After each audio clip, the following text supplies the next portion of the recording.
Значит, вчера выставили информацию о начале приема заявок на наш новый телекинофорум «Новая реальность». Приглашаю, кстати, якутских телевизионщиков участвовать в нем. Готовимся к Сочинскому форуму, готовимся к информам. В этом году вот до Чукотки доедем в конце апреля, я надеюсь. Ну, то есть как-то все идет, все нормально, в рабочем порядке, поэтому давайте мы тоже в рабочем порядке проведем эту конференцию и тоже пойдем дальше. Спасибо. Да, и вот тут давайте тоже для поднятия настроения. Вручим награды. Вперед, там встань, пожалуйста. Почетным знаком за заслуги перед профессиональным сообществом награждаются Агласова Валентина Николаевна, редактор отдела фонда радиовещания Национальной вещательной компании «Саха», за повышение социального авторитета российской же координатора ЕСА, за повышение социального авторитета российской журналистики. Охлопкова Феврония Николаевна, редактор первой категории газеты «РК» Мегино-Кангаласского улуса, за активную работу в профессиональных журналистских организациях.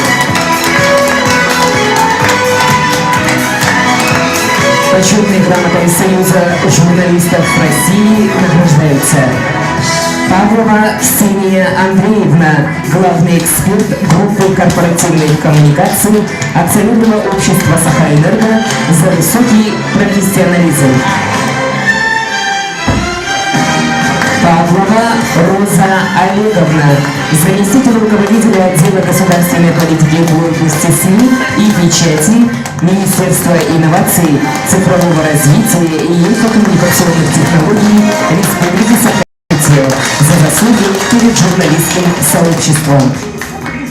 Черняк Лариса Владимировна, главный редактор, каталог справочника «Домострой.Якутия», за плодотворное сотрудничество с журналистскими организациями. Маханицкая Елена Гаврилевна, главный редактор Чурапчинской районной газеты «Самаолов». Саха-Печать, за заслуги перед профессиональным сообществом. Заслугам Союза журналистов России награждаются Перемясова Лена Петровна, исполнительный продюсер Национальной вещательной компании «Саха», за плодотворное сотрудничество с профессиональными журналистскими организациями.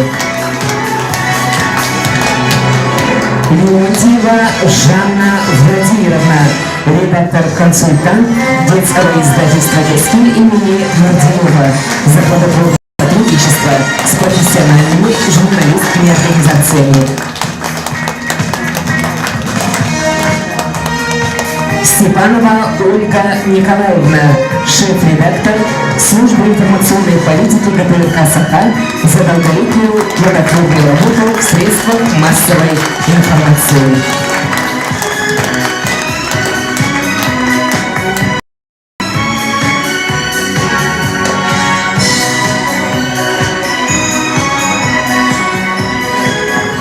Алексей Константинович, все, спасибо большое. А вручение удостоверения закрыть?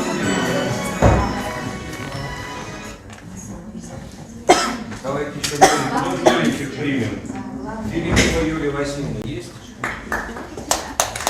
Филиппова Юлия Васильевна. Поздравляем коллегу молодую с вступлением в ряды Союза журналистов России. Поздравляем!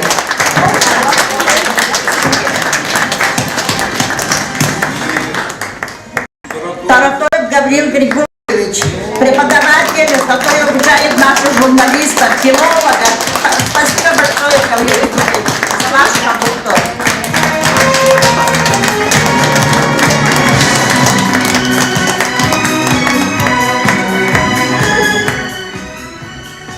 Алексея Константиновича, видимо, взяли на интервью, хорошо, понятно. Ребята, дорогие мои коллеги, проснулись, а? Пожалуйста. Хлопайте, радуйтесь за людей. У меня вообще сегодня 15 лет, последние дни являюсь председателем Союза журналистов, поэтому радуйтесь, придет другая смена. Пожалуйста, просыпайтесь. Очень хочется, чтобы у вас было настроение. Ладно, продолжаем работать. Сейчас, чтобы начать, конечно, работу нашей конференции, избрать председателя нашей конференции, секретариат, мандатные и счетные комиссии. Есть у кого-то предложение по составу этих?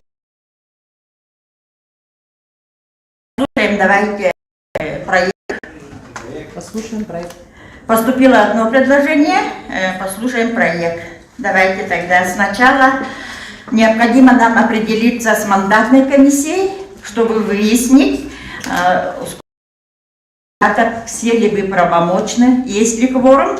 Поэтому давайте сначала изберем состав мандатной комиссии. В состав мандатной комиссии предлагаю избрать 3 человек.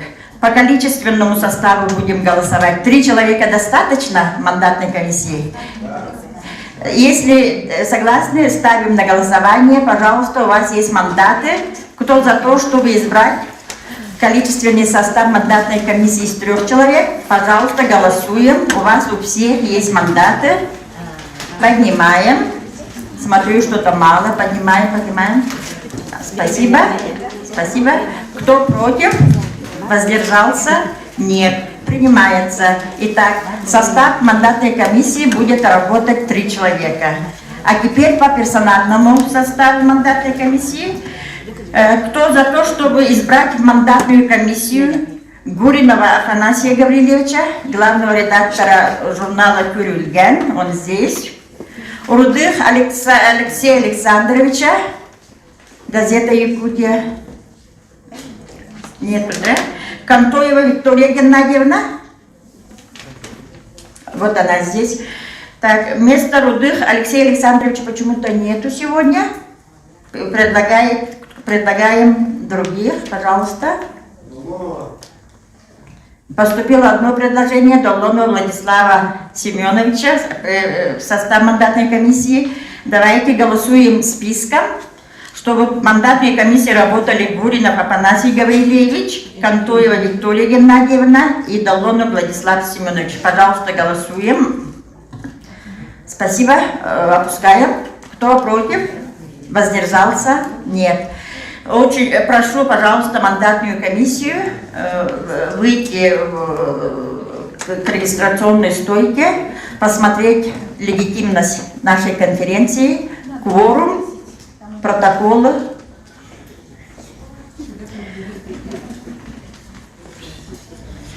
Пока мандатная комиссия работает, нам необходимо определиться с председателем нашей конференции, который будет вести работу нашей конференции. Тоже есть проект. Хотите услышать проект или предлагаете кого-то? Проект. Спасибо за доверие. По проекту я предлагаю сегодня председательствовать на нашей конференции Киринского Иннокентия Тимофеевича, делегата от ГТРК Саха. Пожалуйста, Иннокентий Тимофеевич, вот он. Голосуем. Кто за то, чтобы председателем избирать Киринского? Спасибо. Кто против? Воздержался? Нет. Пожалуйста, Иннокентий Тимофеевич, подойдите сюда, займите место.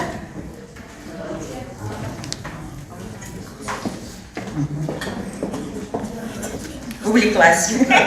Мне Алексей Константинович говорит, а почему вы не голосуете? Действительно. А мне еще мандат не дали, оказывается. Или есть. Ой, извините, вот он отдельно положили. Я тоже голосую. Так. Сейчас переходим к избранию состава секретариата. Пожалуйста, Иннокентий Тимофеевич, продолжайте работу. Теперь вы как председатель. Добрый день, спасибо за доверие. Переходим к избранию состава секретариата конференции. По количественному составу поступило предложение избирать секретариат конференции 2 делегатов. За это предложение прошу проголосовать. За. Воздержался? Против? Спасибо, принимается. А теперь по персональному составу. Кто за то, чтобы избирать в секретариат предложенный состав? Антонова Алена Анатольевна, Слепцова Анна Пантелеймоновна. Прошу проголосовать.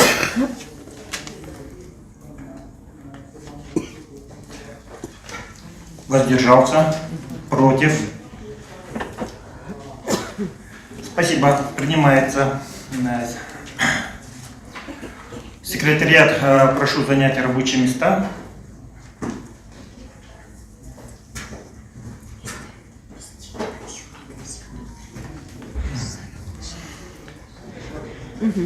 Так, теперь приступаем к избранию счетной комиссии. По количественному составу поступило предложение избрать счетную комиссию 3 делегатов. За это предложение прошу проголосовать мандатами за, против, воздержался. Спасибо, принимается. А теперь проголосуем, кто по составу и членов счетной комиссии, и предлагаем следующих делегатов. Докторова Алена, Стручков Гаврил Петрович и Тарасов Александр Иннокентьевич.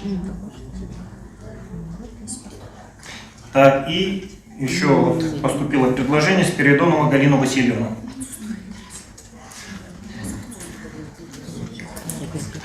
К сожалению, Тарасов Александр Иннокентьевич отсутствует, поэтому вот предлагаем Спиридонову Галину Васильевну.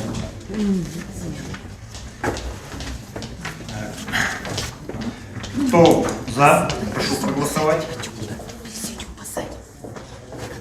Против? Воздержался? Спасибо, принимается. Счетную комиссию прошу занять рабочие места за столом. Гаврил Петрович, Галина Васильевна.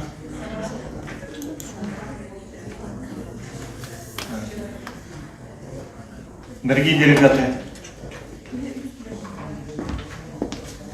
так, Галина Васильевна и доктор Валина.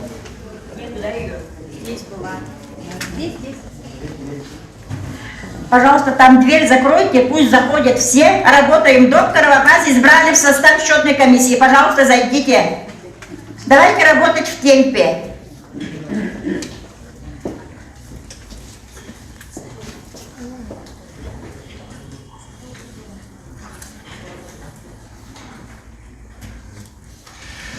Уважаемые делегаты, так, счетная комиссия заняли свои рабочие места.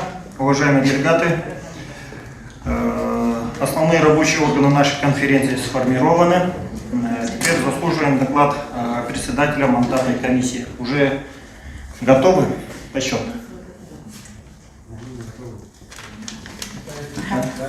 Еще считаю. Мандатная комиссия работает? Еще не закончили? Чуть подождем.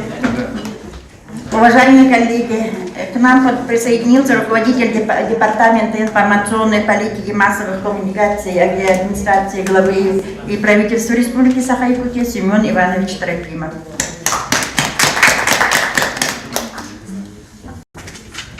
Мандатную комиссию ждем. Уважаемые коллеги, поздравляю всех вас. Сегодня замечательный день, весенний, солнечный. Я надеюсь, что наша конференция пройдет на высоком динамичном уровне. Все решения, которые сегодня будут приняты, должны нам помочь в нашей работе. Я надеюсь, что сегодняшняя встреча коллег поможет нам выработать те решения, которые реально нам в нашей работе будут помогать. Желаю вам всем здоровья крепкого, удачи, успехов в работе. У нас непростой год нынче. И желаю всем, естественно, творческих, больших успехов. Спасибо.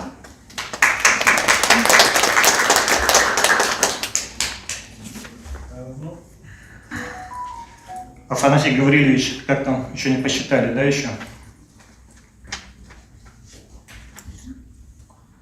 Мы ждем счетную мандатную комиссию.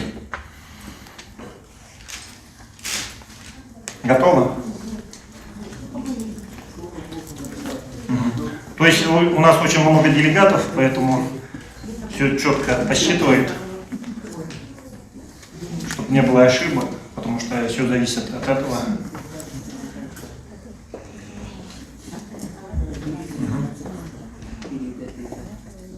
Так. Афанасий озвучивает. Да. Афанасий Гаврилович.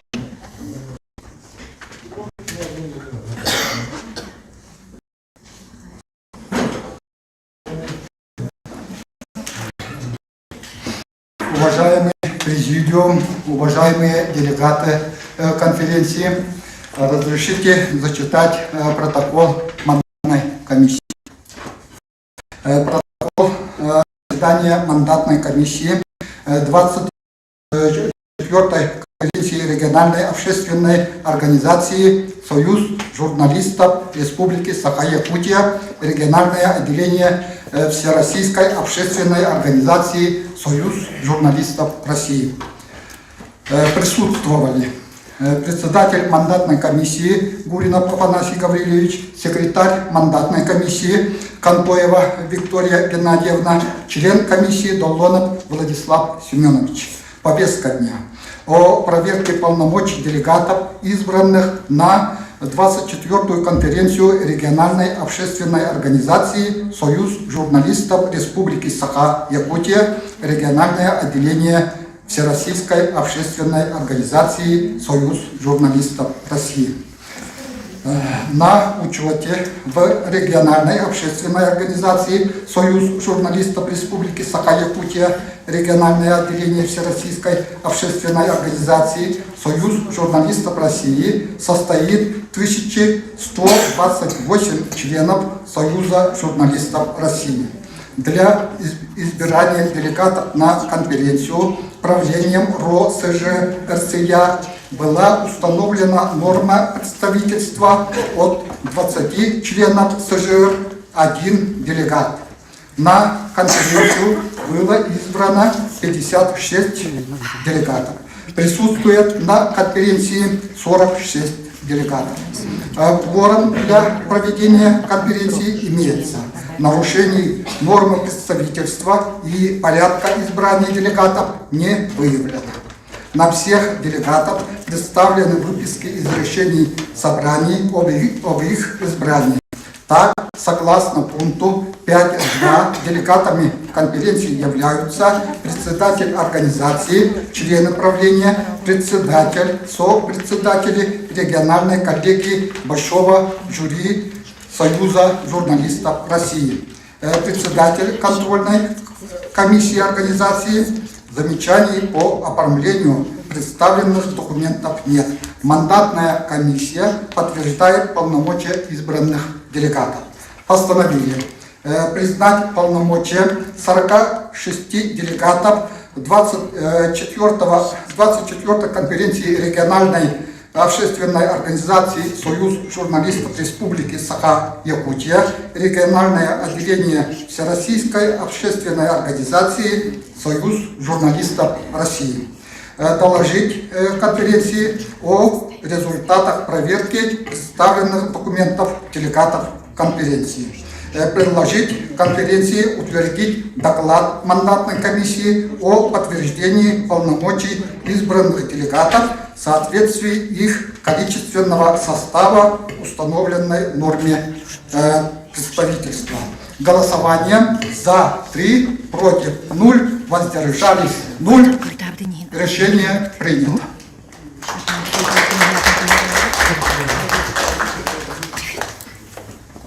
Спасибо. Спасибо, Афанасий Гаврилович. Секретариат. Документ задаем. Так, дорогие уважаемые делегаты, кворум для проведения конференции имеется. полномочия 46 делегатов утверждены. Теперь мы можем приступить к работе. Уважаемые делегаты, к вашему вниманию предлагается следующая повестка для конференции. Первое. Внесение изменений в наименование организации. Устав региональной общественной организации «Союз журналистов Республики Саха-Якутия».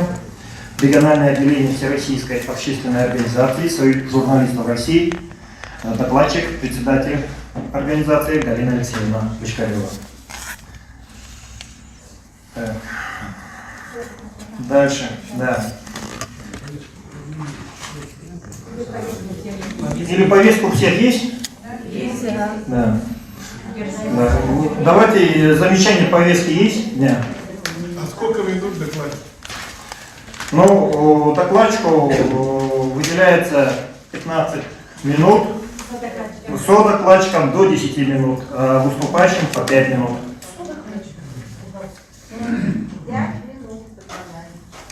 Содокладчикам. Так. Выступающим по 5 минут. Так. Ну, для начала проголосуем за повестку дня. Кто за то, чтобы утвердить повестку?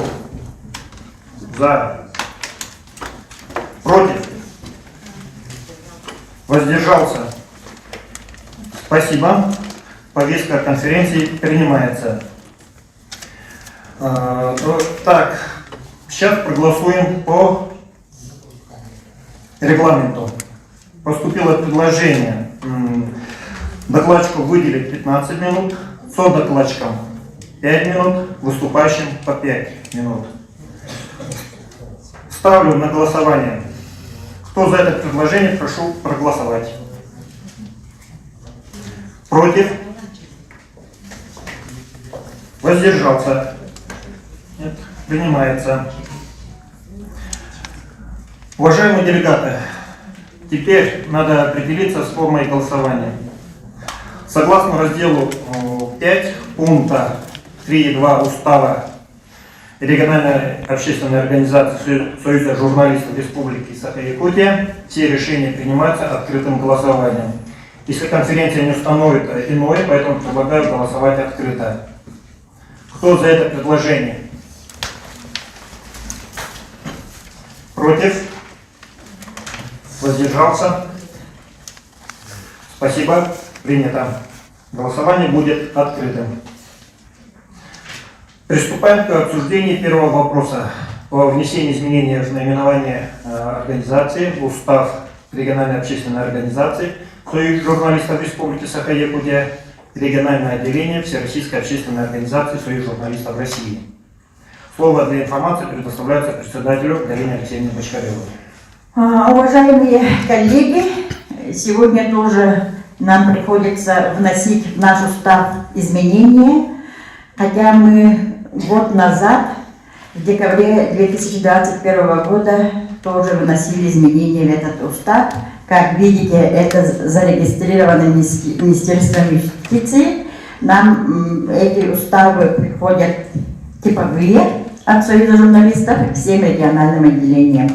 Но почему-то в прошлом году в нашем уставе допущена ошибка. И звучит так у нас устав. Устав региональной общественной организации Союз журналистов Республики Саха-Якутия, региональное отделение, тут внимание, Всероссийской общественной организации Союз журналистов России. У нас Российский Союз журналистов России общероссийская общественная организация, а не всероссийская. Понимаете, да? Тут слово одно. В одном слове допущена ошибка. Понятно, да? Вместо общероссийской у нас написано всероссийская. Вот это надо сегодня нам изменить.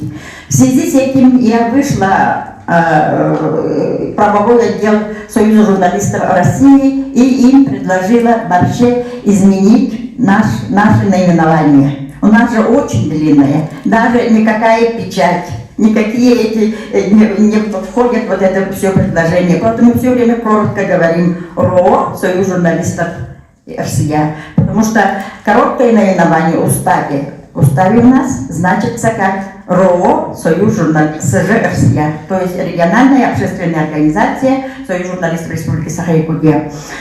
И согласовала в правовом отделе Союза журналистов России, и мы сегодня предлагаем такое.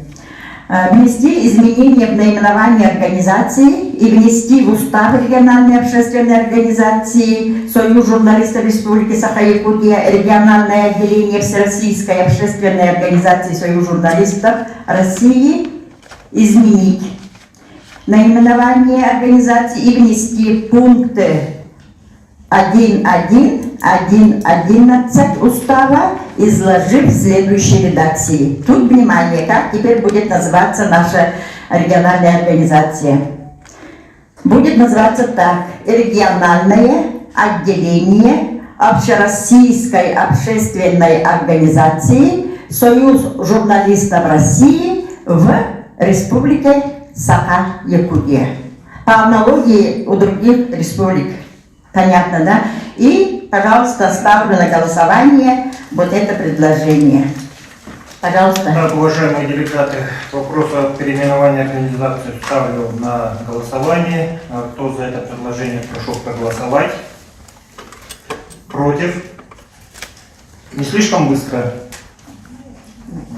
Воздержался? Спасибо, принимается. Уважаемые делегаты, вот есть предложение рассмотреть сейчас 9-й вопрос в повестке дня о членских взносах. Когда Галина Алексеевна здесь, она сама сейчас расскажет, представит, и слово для информации предоставляется ей. Уважаемые делегаты, на ваше рассмотрение вносим вопрос о членском взносе. Это вопрос, который должна решать конференция, то есть высший орган нашей организации. И вот такое вот предложение. Ежегодная уплата членских взносов – это уставная обязанность каждого члена Союза журналистов России, о чем гласит пункт 4.8.7 Устава Союза журналистов России. С 2008 по 2021 год в течение 13 лет размер годового членского взноса был неизменным и составлял с работающих, помните, 500 рублей, с неработающих всего 250 рублей. Но и еще неработающие инвалиды и ветераны старше 80 лет освобождались от уплаты членских взносов. Но в прошлом году, как я уже сказала, то есть уже позапрошлом, получается, 21 декабре, на внеочередной конференции, когда мы вносили изменения в свой устав, еще утвердили новый размер членских взносов. То есть с прошлого 2022 года в связи с инфляцией, подорожанием многих услуг и цен, решением 22-й внеочередной конференции были установлены новые размеры членских взносов с работающих 1000 рублей и с неработающих 500 рублей. Но 29 октября 2022 года, как вы уже знаете, в Москве состоялся очередной 13-й съезд Союза журналистов России.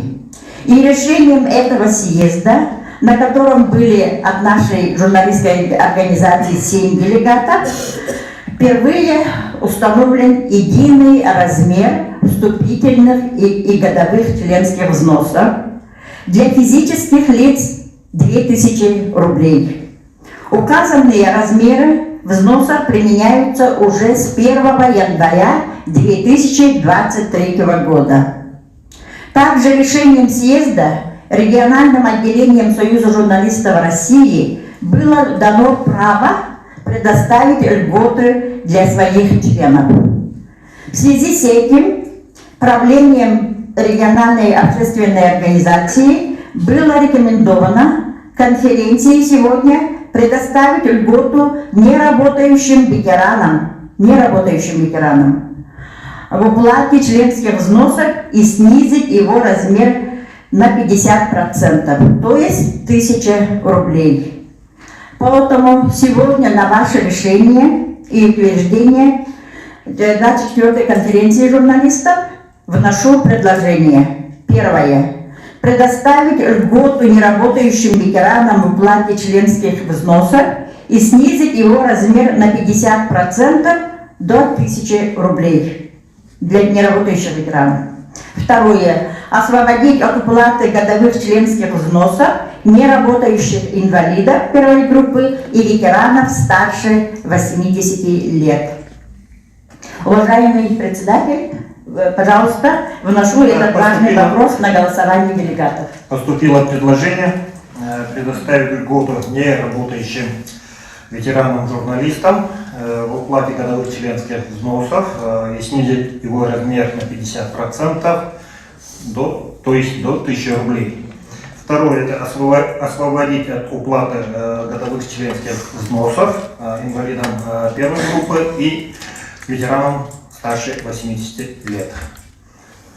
Ставлю на голосование. Кто за это предложение, прошу проголосовать. Счетная комиссия работает. Счетная комиссия работает. По рядам обычно считают 2 человека и 1 председатель и секретарь сидит на месте. Это очень серьезно. Посчитайте, пожалуйста. Против? Против? Против есть? Воздержался? 1. Счетная комиссия, озвучите итоги голосования. Как посчитаете?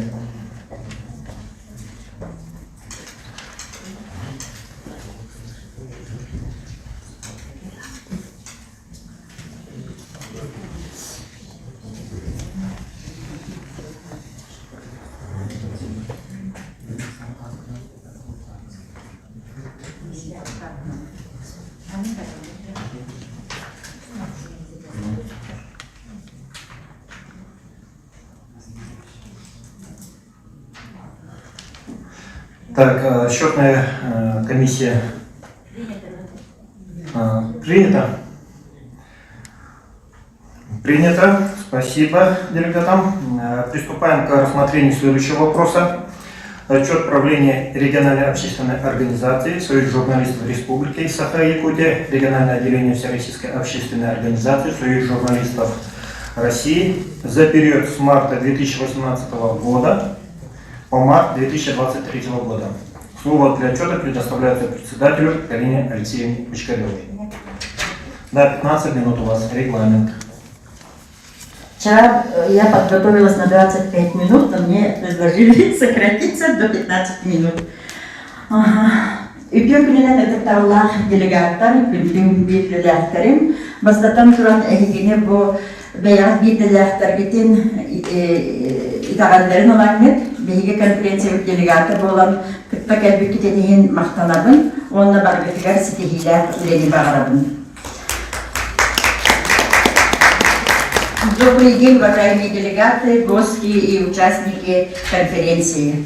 Прошло 5 лет с нашей последней отчетно-выборной конференции, которая тоже проходила в этом зале.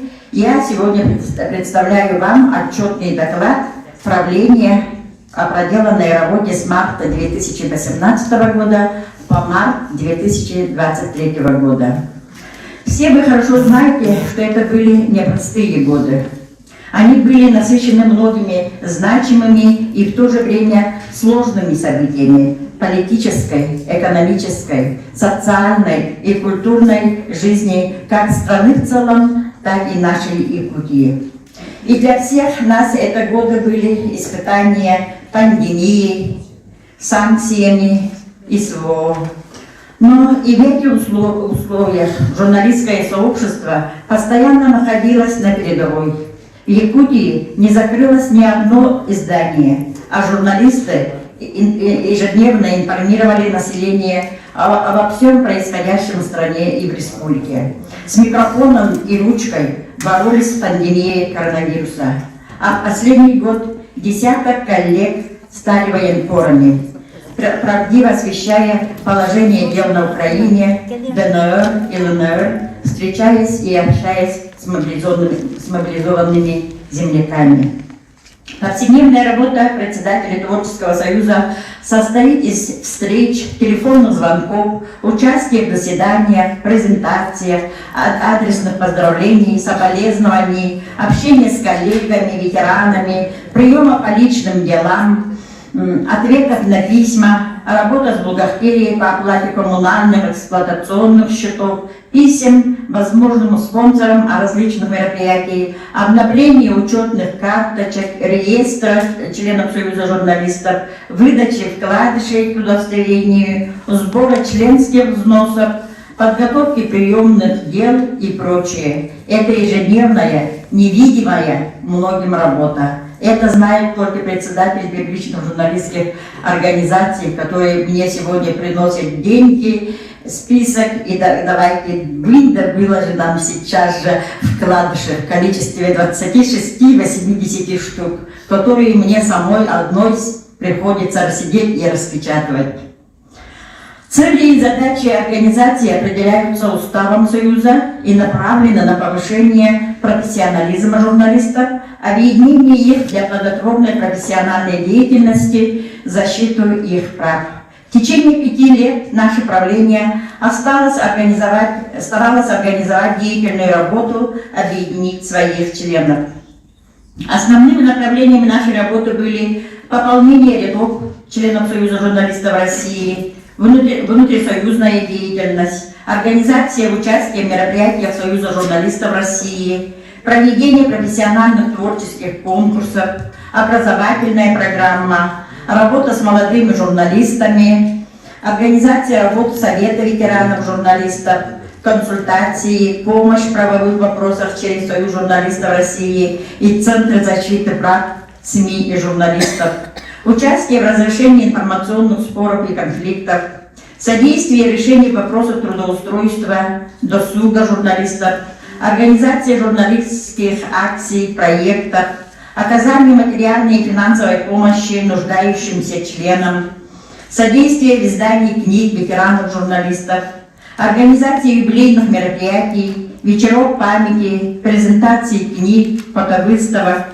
пополнение экспонатов музея якутской журналистики, который находится у нас на 3-м этаже Дома печати, стимулирование, поощрение, чествование отличившихся журналистов, средств массовой информации, организация круглых столов и пресс-конференций на актуальные темы, организация цеха журналистов, работников СМИ и печати, оказание материальной помощи нуждающимся членам Союза, ходатайство в органы власти по проблемам средств массовой информации и отдельных журналистов. Наш творческий союз журналистов по праву считается крупным региональным отделением. Наш творческий союз журналистов является самым крупным на Дальнем Востоке, также одним из многочисленных региональных журналистских отделений России. В его активе 64 года успешной работы. Наш союз существует 64 года. В следующем году будет 65 лет. Сегодня на учете нашей организации состоит 1128 членов. Союз объединяет творческих, неравнодушных, ответственных журналистов на добровольной основе. Вы сами пишете заявление и вступаете в члены Союза журналистов России. Никто не принуждает коллег журналистов к вступлению в наш союз. Это чисто добровольное дело. И союз сегодня постоянно пополняется. Из них около 60% это работающие журналисты, в том числе пенсионного возраста. И есть у нас фрилансеры. Они объединены в 65 первичных журналистских организациях. Самыми крупными из них являются журналистские организации НВК «Саха». У них еще 2 отделения: радиовещание и телевещание. ГТРК «Саха», автономного учреждения издательский дом «Кастиль», «Саха-печать», медиагруппу «Секим», из улусов это Мегино-Кангаласские, Блюйские, Нанские, Чурапчинские, Усалданские улусы. из городов это Мирный. А в ряде редакций Северных Улусов, например, в таких как Верхнеколымский, Нижнеколымский, Абыйский, также Усманский, работают всего-навсего по 2-3 члена Союза журналистов России. За минувшие 5 лет в ряды Союза журналистов вступили 137 человек. Ну, сами понимаете, в годы пандемии мы все работали удаленно, и в 2020-2021 году уступительных было вообще мало. 7 человек и 19 человек. Среди них, к сожалению, мало молодежи. В основном это люди среднего и старшего возраста. Общественные корреспонденты пожилого возраста, пенсионеры, желающие вступить в наши ряды, очень много. А вот молодые коллеги неохотно пополняют наши ряды. Но таковы реалии нашей жизни. Прагматики сразу спрашивают, что нам дает Союз журналистов? О том, что вам дает статус члена Союза журналистов России, для молодежи это недостаточно, кажется. А для общественных корреспондентов, особенно из улусов, желательно иметь этот статус, и очень многие каждый день почти обращаются ко мне, чтобы мы приняли их в члены Союза журналистов. К сожалению, мы ограничиваем по возрасту. Люди хотят в 70-80 лет вступить в наши ряды. В составе правления за отчетный период работали 17 человек. Это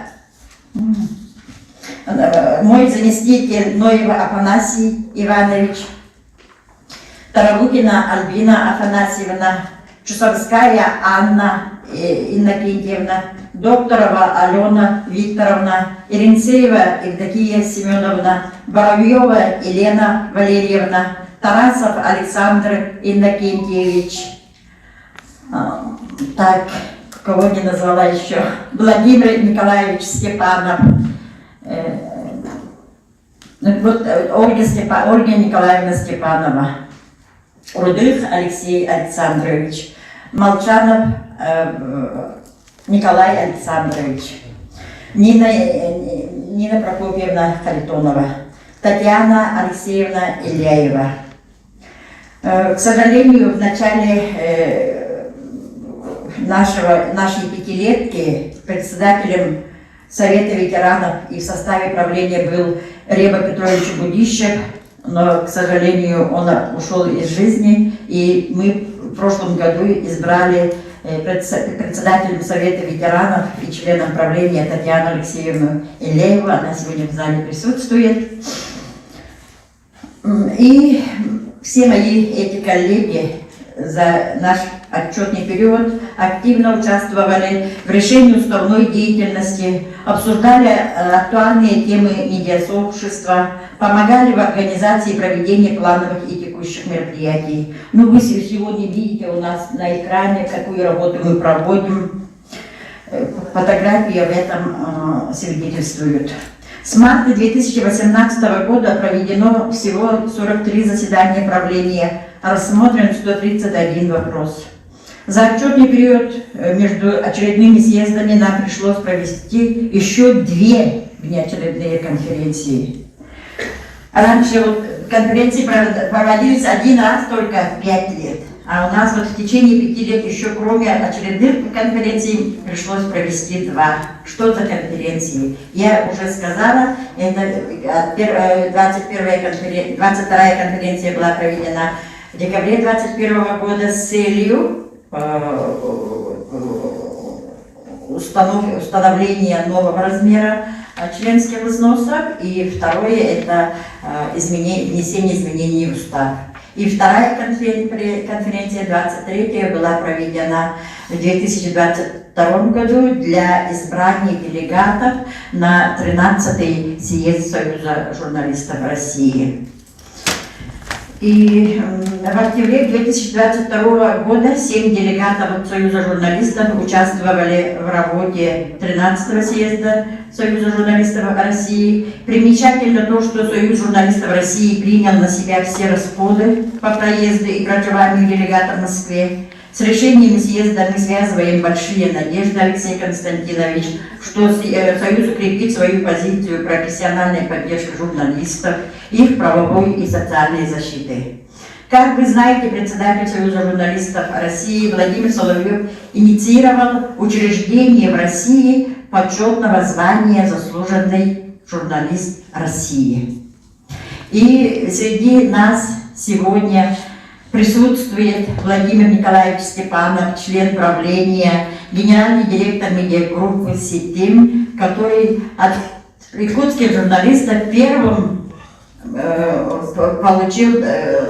удостоился вот этого высокого звания «Заслуженный журналист России». Пожалуйста, поздравляем еще раз. Члены Союза журналистов России обязаны ежегодно оплачивать членский взнос, но это я уже не буду рассказывать, потому что уже решение принято. Бухгалтерская деятельность до июля 2022 года велась по договору оказания услуги аутсорсингом ООО «Бисквит», а с июля 2022 года индивидуальным предпринимателем, который занимается конкретно СНКО, работает, Викторией Сивцевой.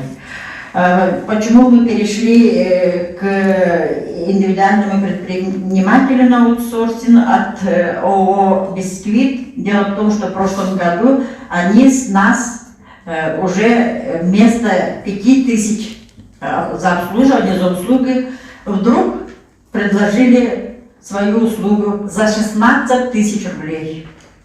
16 000 рублей мы должны были ежемесячно оплачивать в бухгалтерии за услугу аутсорсинга. Для нас это, конечно,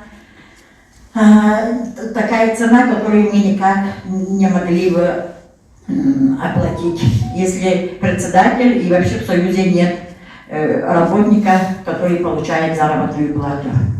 И пришлось, конечно, отказаться от услуги «Бисквита», с которым мы работали почти 10 лет, и даже 13 лет, и перешли к индивидуальному предпринимателю. И сейчас мы ей ежемесячно оплачиваем по 5000. Я говорила там, да, сказала, они требовали 16 000 ежемесячно, не ежегодно. Помимо затрат на проведение творческих конкурсов, различных мероприятий наших, необходимо оплачивать коммунальные, эксплуатационные услуги за занимаемый кабинет в Доме печати. В Союзе журналистов одна штатная единица, как бы на постоянной основе работает только председатель, но без заработной платы. Бюджет Союза формируется в основном из 2-3 источников финансирования. Это у нас только членские взносы, и если выигрываем какой-то грант, то грантовые средства на поддержку организации. И все. И, конечно, по мероприятиям, когда у нас какие-то мероприятия, мы все ищем спонсоров. В этом нам всегда помогают мои активные члены правления, как Александр Тарасов, Анна Чусовская, Альбина Тарогукина, Ольга Степанова. Галина Алексеевна, у вас еще много говорить. Да, еще половина текста. Реклама. Ну, по финансовому вопросу у нас есть отчет контрольной комиссии, они расскажут, да, тогда. Ну, ежегодно мы проводим профессиональный конкурс, вы это знаете, 13 января мы подводим итоги по 14 номинациям, вручаем премии «Золотой микрофон», «Золотое перо», «Медиа-менеджер года», «Фото года», «Общественный корреспондент» и таковых 14. Это у нас ежегодно в январе начинается подготовка ко дню печати, российской печати. А теперь у нас с 2020 года, когда мы еще сидели в пандемийный период, издан был указ главы Республики Саха-Якутия Алексея Сергеевича, большая благодарность.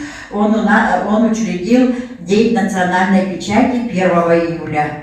Это в какой-то мере Союз журналистов имеет, конечно, на это имело влияние, и наш депутат от журналистов Мария Николаевна Христофорова, как депутат, мы вместе писали письмо, проводили тут круглый стол по этому вопросу, что в других национальных республиках есть свои дни печати. А у нас не было своей дня печати, и мы всегда отмечали только День российской печати 13 января. Между тем, на национальном языке у нас издаются почти все районные газеты. Есть республиканские крупные газеты, которые никогда ни в каких конкурсах, ни региональных, ни российских, не могут участвовать из-за того, что издаются на якутском языке. Вот поэтому мы очень рады, что наконец-то у нас свой день национальной печати. И к этому дню мы тоже проводим конкурс в Джурантае, вы все знаете, для сахоязычных журналистов. И вот после пандемии впервые прошлым летом мы провели наш национальный праздник СССР именно вот 1 июля 2022 года. После пандемии народ очень активизировался, было много народу, было очень торжественно, интересно, и в общем, те, кто участвовал на СССР, были очень довольны и предлагали этот СССР проводить постоянно 1 июля в День национальной печати. Надеюсь, сегодня новый состав правления, новый председатель поддержит это дело, и ежегодно 1 июля День печати будет отмечаться национальным праздником СССР. Ну, давайте тогда. И в год столетия автономии Республики наш Союз наконец-то издал первую энциклопедию журналистов Якутии. Электронный вариант энциклопедии размещен на сайте Сахажуру, как вы знаете. Конечно, в книге не допущены ошибки, нет некоторых наших коллег. Работа над устранением ошибок продолжается. И на переиздание, наверное, второй энциклопедии уже выйдет с исправлениями. Эта энциклопедия нужна не только нам с вами, да, но это нужно будущему поколению, чтобы молодая поросль якутской журналистики изучала историю печати якутской журналистики именно с этой книги, с этой нашей энциклопедии.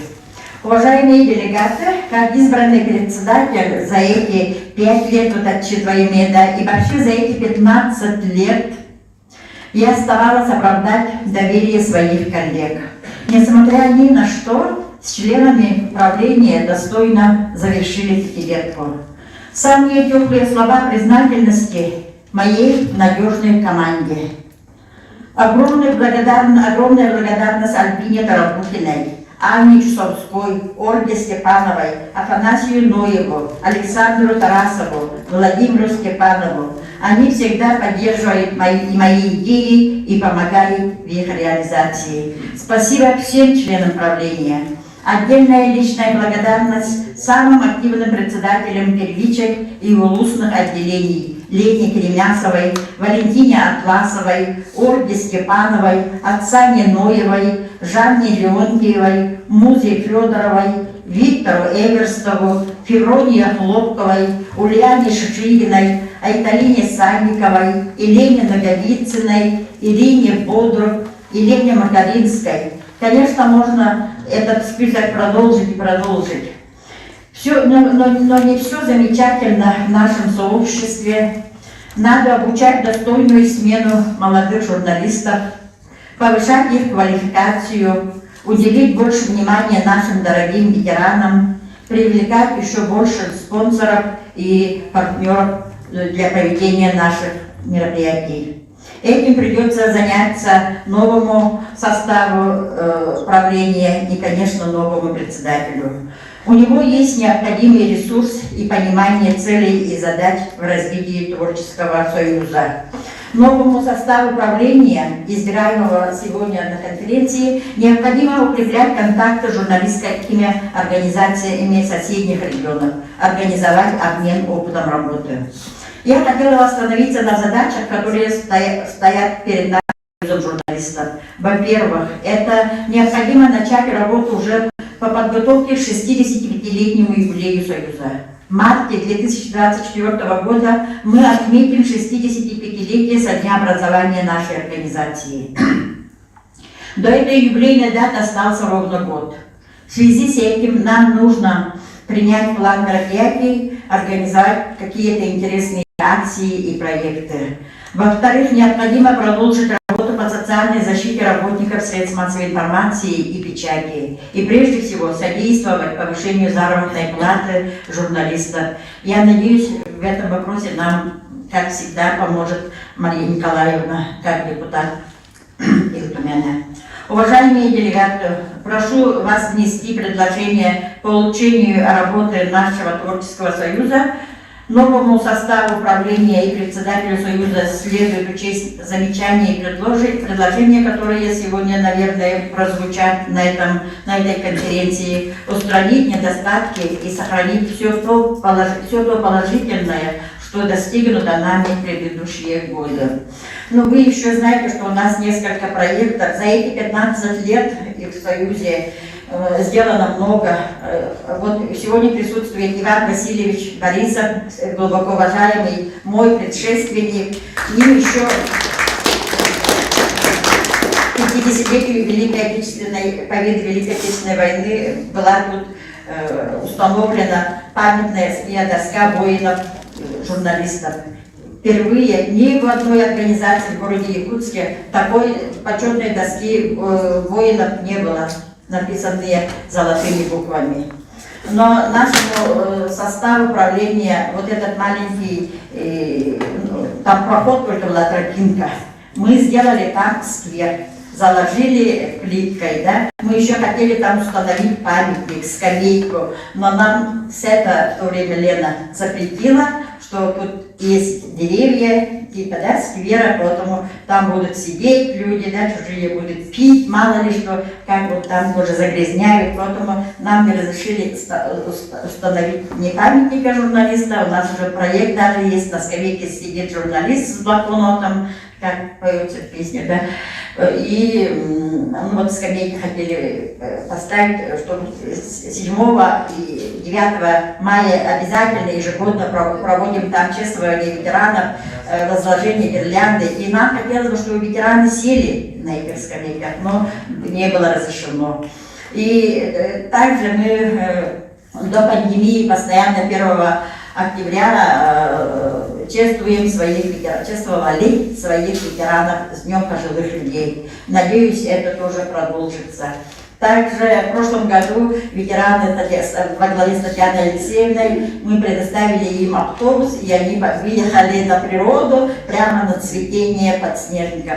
А им нужно общение. Нашим ветеранам прежде всего нужно общение. Они скучают по своим коллегам. И просто вот мне предложили: Галина Алексеевна, мы хотим посмотреть цветение подснежников. Это весна, это солнце. Ну, понимаете, чтобы поднять настроение. Написала письмо в автобазу, взяла автобус, отдала Татьяне Алексеевне, они на весь день. И благодарим опять же Марию Николаевну, да, Христофорову, она нам предоставила базу отдыха на этом мысе, как называется на якутском языке, Сахалы, база такая. И вот они бесплатно целый день, наши ветераны там гуляли, отдыхали, фотографировались с мамонтами, уже мамонты якутской журналистики, да. И, ну вот, постоянно все равно консолидация в сообществе журналистском нужна, поэтому нужно провести такие общие праздники, как бал прессы, как День печати, как наши цирки. И один из моих вот, инициированных мной проектов – это общественный музей якутской журналистики в Доме печати на третьем этаже мы открыли 4 года назад. Пополняются экспонаты, но музей маленький, все не входит, да, не хватает, конечно, там места мало. Также один из моих проектов – это международные пресс-туры. Мы уже совершили 6 поездок по разным странам, как говорится, и обменивались опытом работы журналистов даже Японии, Китая, Монголии, Белоруссии. в прошлом году Армении и Грузии. И я очень надеюсь, что вот такой великолепный пресс-тур будет продолжаться тоже. И ежегодно мы принимаем самое активное участие в мероприятиях Союза журналистов. Например, обязательно наша большая делегация, конечно, все за свой счет, едет в Сочи на форум современной журналистики «Вся Россия». Я тут хочу поблагодарить руководителей средств массовой информации, которые разрешают или там командировку своих сотрудников. И в прошлом году мы презентовали свою энциклопедию не только вот в этом зале здесь, но и в Сочи. В Сочи во время форума мы первыми открыли выставочную экспозицию и презентовали свою энциклопедию. Ну, само собой, там очень много было культурных мероприятий наших, да, запевал Фомуз, Осохая, всю национальную культуру ежегодно показываем. Всегда мы одеваемся в национальные костюмы и всегда производим фурор на этой площадке. Также мы организовываем пресс-туры совместно вот с Сахаэнерго. У меня очень активный секретарь руководитель пресс-службы в Сахаэнерго, это Виктория Геннадьевна Контоева, с которой уже мы организовали 2 пресс-тура журналистов в Аймяконский Юлус и в этом году в Усмайский Юлус. Союз журналистов оплачивает там гостиницу, а бензин, машину предоставляет Сахаэнерго. Такие же пресс-туры мы организовали Саханнефтегаз, называется, да? Который тоже пресс-службу возглавляла Айталина Константиновна Никипорова. Тоже пресс-туры мы с ней организовывали. Вот в основном вот такое время уже стекло. Ага, ну все, спасибо. Спасибо, Галина Алексеевна. Только содержательный заслушать и весь рекламный 2 раза прикрыли. Да, уважаемые коллеги, продолжаем работу. Далее есть предложение сначала заслушать отчеты ревизионной комиссии и регионального отделения большого жюри. Затем обсудим все доклады вместе. Ставлю это на голосование. Кто за? Против?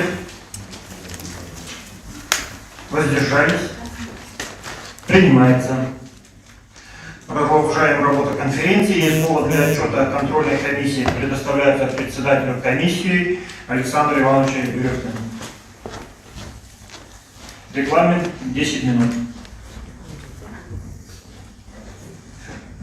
Добрый день, коллеги, уважаемый президиум, уважаемые делегаты конференции регионального отделения Общероссийской общественной организации Союз журналистов России в Республике Саха-Якутия. Вашему вниманию предлагается акт ревизии финансово-хозяйственной деятельности общественной организации. В 2018 году был избран в состав ревизионной комиссии председатель я и член комиссии Черняк Лариса Владимировна. Общие сведения. Региональная общественная организация Союз журналистов Республики Саха-Якутия, вкратце РОСЖ Россия, в проверяемом периоде свою деятельность осуществляла на основании устава, зарегистрированного Управлением Министерства юстиции России по Россия с изменениями от 10 декабря 2021 года.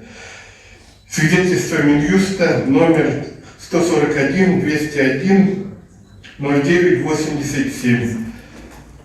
РОСЖ применяет упрощенную систему налогообложения с видом объекта налогообложения доход.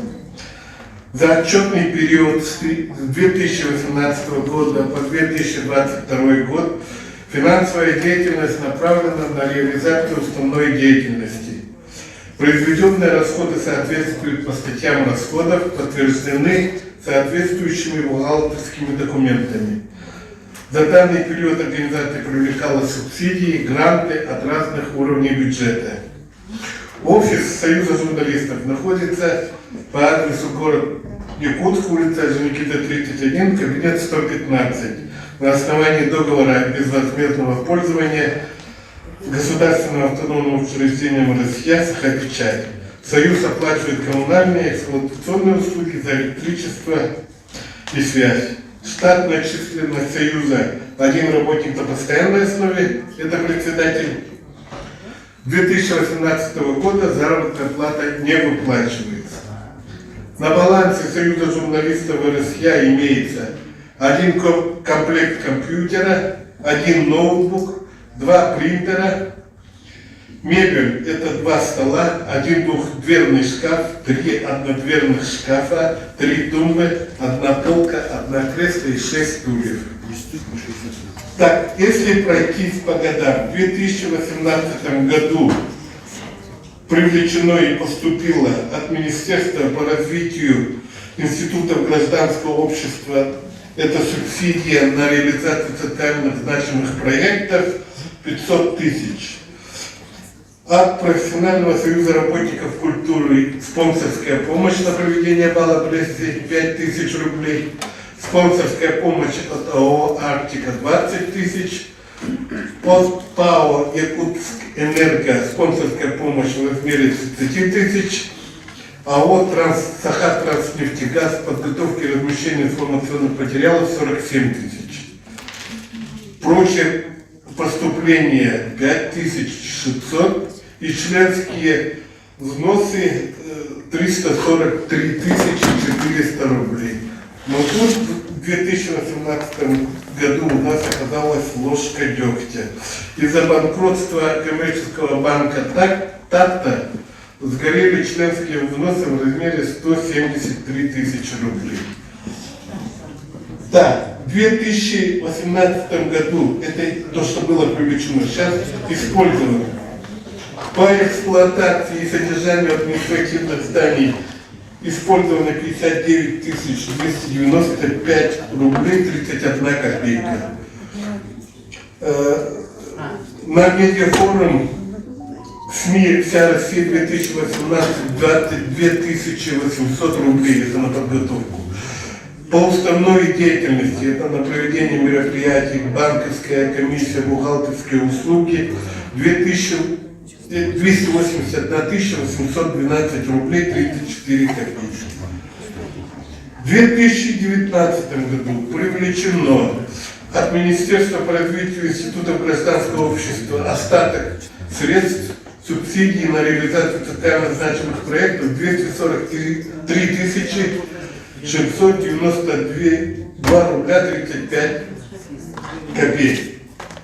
Эти деньги все были использованы на реализацию гранта. Также от Министерства культуры и духовного развития РСЯ был получена субсидия гранта поддержки проектов культуры 214 743 рубля 26 копеек. Эти деньги тоже использованы полностью на реализацию гранта. От редакции устных газет за семинар тренинг журналистов поступило 115 тысяч рублей. И спонсорская помощь пошла от водоканала 20 тысяч, от ООО «Сетим Медиа» 5 тысяч, от медиагруппы «Сетим» еще 15 тысяч, от «Арктик Капитал» 20 тысяч, от «Лорд» 20 тысяч, от «Саха-Энерго» 20 тысяч, «Амор Лип» 5 тысяч, СХПК «Полюс Холода» 20 тысяч. Членские взносы составили в 2019 году 594 286 рублей 58 копеек. Прочие поступления 31 050 рублей. Так. Вот про то, что использовано на реализацию гранта, я сказал. Плюс к этому использовано по эксплуатации содержания административных зданий 47 431 рубль 54 копейки. И расходы по основной деятельности составили 781 рубль 897 рублей 72 копейки. Так. В 2020 году привлечено от фонда президентских грантов 1 476 733 рубля. От Федерации профсоюзов РСЯ 20 тысяч, от сети медиа на проведение анкетирования населения через СМИ составления аналитики 35 тысяч 62 рубля. От медиагруппы «Сетим» на билеты на бал прессы 15 тысяч поступило, от профессионального союза работников культуры «Россия» на награждение журналистов 5 тысяч. Членские взносы составили 145 600 рублей. Использовано на реализацию гранта, который поступил из фонда президентских грантов, 1 302 рубля, 1 302 110 рублей 36 копеек. По эксплуатации содержания административных зданий 52 958 рублей. На командировочные расходы 26 400. Расходы по уставной деятельности составили 150 164 рубля. Так, в 2021 году привлечено остаток средств гранта фонда президентских грантов 198 022 рубля и 64 копейки. Эти деньги использованы на реализацию гранта. От фонда президентских грантов тоже поступил грант на 595 904 рубля. Эти деньги тоже реализованы на реализацию гранта. От Министерства по делам молодежи и социальным коммуникациям поступил грант главы Республики Саха-Якутия на сумму 788 575 рублей. В этом году использование этого гранта составило 29 217 рублей. Членские взносы составили 63 212 1037 рублей 37 копеек. Расходы по эксплуатации содержания административных зданий составили 63 429 рублей 50 копеек. Расходы по основной деятельности составили 191 968 рублей 76 копеек. Александр Иванович, еще много? Нет, захочу. Последний год остался 2022. От фонда президентских грантов остаток средств 792 337 рублей. Эти деньги использованы на реализацию гранта. Благотворительная помощь от Саха-Энерго 50 тысяч. Членские взносы составили 430 450 рублей. Использовано на эксплуатацию содержания административных зданий 66 433 рубля 79 копеек. Расходы по уставной деятельности составили 33 133 рубля 76 копеек. Вот сейчас напрашивается вопрос на уставную деятельность, вот расходы куда пошли. Это приобретение констовара, полиграфические услуги, почтовые расходы, оформление удостоверений, приобретение сувениров, цветов, пинков, нагрудных знаков, значков, возмещение расходов по коммунальным услугам, электроснабжение, оплата эксплуатационных услуг, командировочные расходы, возмещение проезда председателя, бухгалтерские услуги, услуги банка. Использование целевых денежных средств в проверяемом периоде приводились в соответствии с бюджетом расходования субсидий и грантов. Управлением Минюста РФ по РСЯ проведена плановая документарная проверка за период деятельности с 18 по 21 год. По итогам проверки устранены замечания по учетной деятельности и по внесению изменений в устав организации. Организация является общественной организацией, свою уставную деятельность в 2022 в основном осуществил целевыми денежными поступлениями членские взносы, грант главы республики на реализацию проекта издания энциклопедии журналистики Якутии и благотворительной помощи.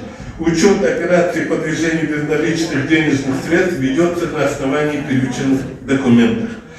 По состоянию на 31 декабря 2022 года остаток денежных средств составляет на расчетном счете составляет 82 882 рубля 45 копеек. Остаток счета подтвержден выпиской дополнительного офиса Сбербанка. Остаток подотчета по состоянию на 1 января 2022 года составил 4277 рублей. Бухгалтерский учет до 30 июня 2022 года вела аутсорсинговая бухгалтерия ООО «Бисквит», а с 1 июня 2022 года ведется аутсорсинговая бухгалтерия ЕП Сивцева ВВ. Годовые формы отчетов за 2022 год в Минюст, налоговой службы, отчеты фонда и управления статистики представлены в положенные сроки. Выводы комиссии.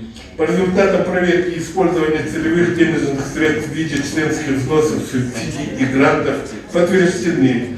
Срок реализации субсидий и грантов не нарушен. Поэтому, уважаемые делегаты, прошу утвердить отчет ревизионной комиссии. Спасибо, Александр.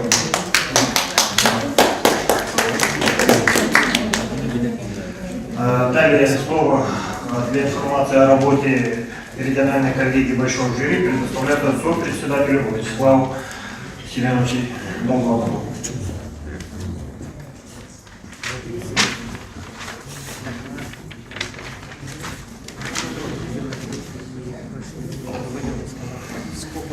Уважаемые делегаты, уважаемые участники конференции, на 21-й конференции региональной общественной организации Союза журналистов Республики Саха-Якутия, состоявшейся 5 лет назад, в марте 2018 года, были избраны председатели и сопредседатели региональной коллегии Большого жюри Союза журналистов. А также председателем была избрана Сантаева Марина Юрьевна, известный журналист, а сопредседателями Долонов, который выступает, Афанасьев Милан Москвич и Индикивский Владимир Петрович. Члены Коротов Владислав Петрович, Гаврилович Чуху Николаевич, Павлова Мария Афанасьевна, Лоханенко Елена Иннокентьевна, Капрынов Альберт Гаврилович. Региональная коллегия Большого жюри – это коллегиальный орган саморегулирования, рассматривающий конфликтные ситуации нравственно-этического характера, возникающие в журналистском сообществе в связи с исполнением журналистом своих профессиональных обязанностей. Например, между журналистом и редактором, журналистом и героем материала, редакцией и читателями. Правом на обращение Большой жюри обладают журналисты, являющиеся членами Союза журналистов и признающие компетенцию Большого жюри. Каждая первичная журналистская организация, входящая в состав Союза журналистов. В эту коллегию избираются уважаемые авторитетные люди, обладающие высокими моральными качествами. В течение отчетного периода в адрес нашей региональной коллегии не поступило ни одной жалобы и заявления по конфликтам от коллег журналистов, ни от читателей, ни от зрителей и ни от слушателей журналистов.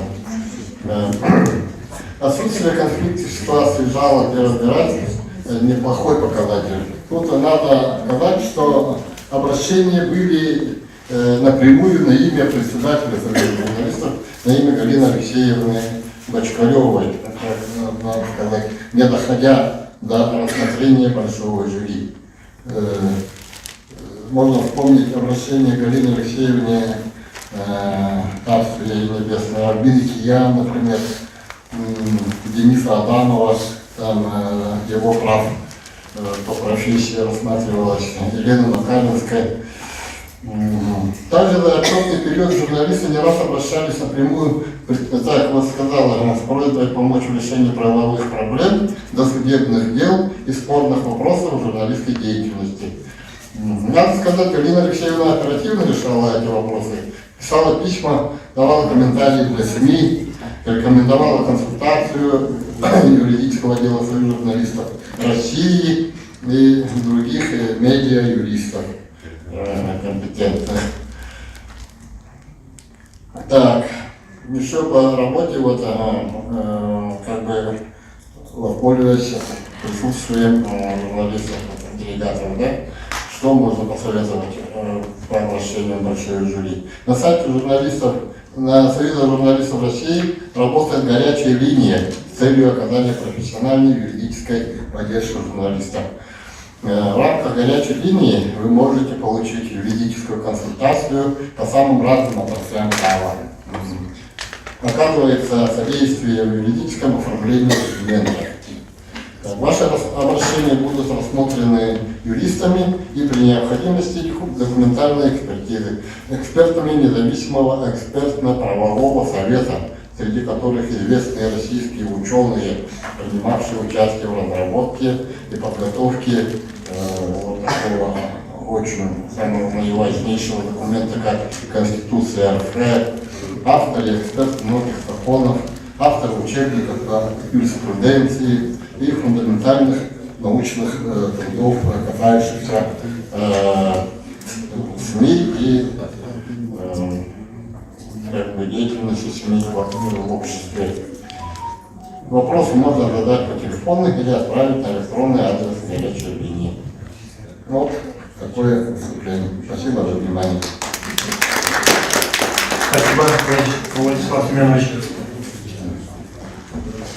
Ну, уважаемые делегаты, все отчеты заслужены. Есть ли у делегатов вопросы к докладчикам? Так, ну, прежде чем отчитаемся чуть-чуть. Уважаемые делегаты, извините, но тут наш один делегат, к сожалению, выезжает, машина ее ждет, не успевает остаться на голосовании, конечно, очень жалко. Это Санникова Италина Николаевна, она у нас председателем, долгие годы работала председателем Горного улусного отделения Союза журналистов Республики Саха-Якутия. Очень активная, позитивная, инициативная. И в этом году она сложила свои полномочия, и ее сейчас заменит главный редактор, молодая, тоже член Союза журналистов Кендей Васильевна. Я сейчас благодарю Айталину Николаевну за нашу ответственную, плодотворную, инициативную, душевную работу в Союзе, и разрешите ее наградить нашей высокой наградой за вклад в журналистику. Пожалуйста, вручаю.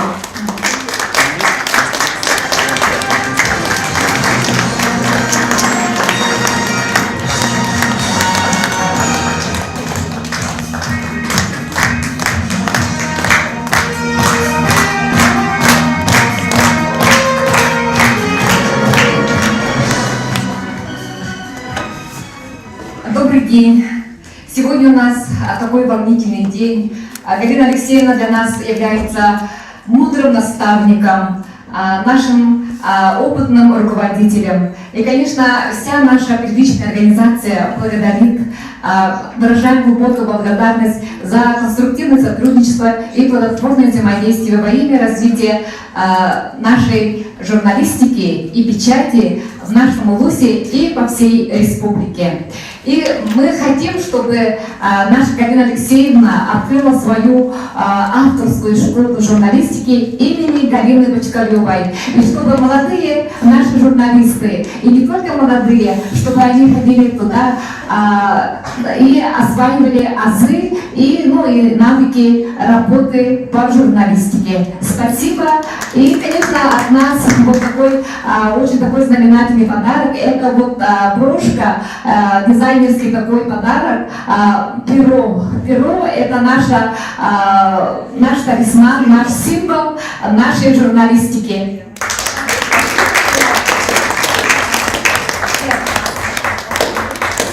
Очень приятное отвлечение. Ну, продолжаем работу. Есть ли у делегатов вопросы к докладчикам? Не один. Да. Лежит. Тут он. Олег Джоунин. А что, не работает? Микрофон подключите, пожалуйста.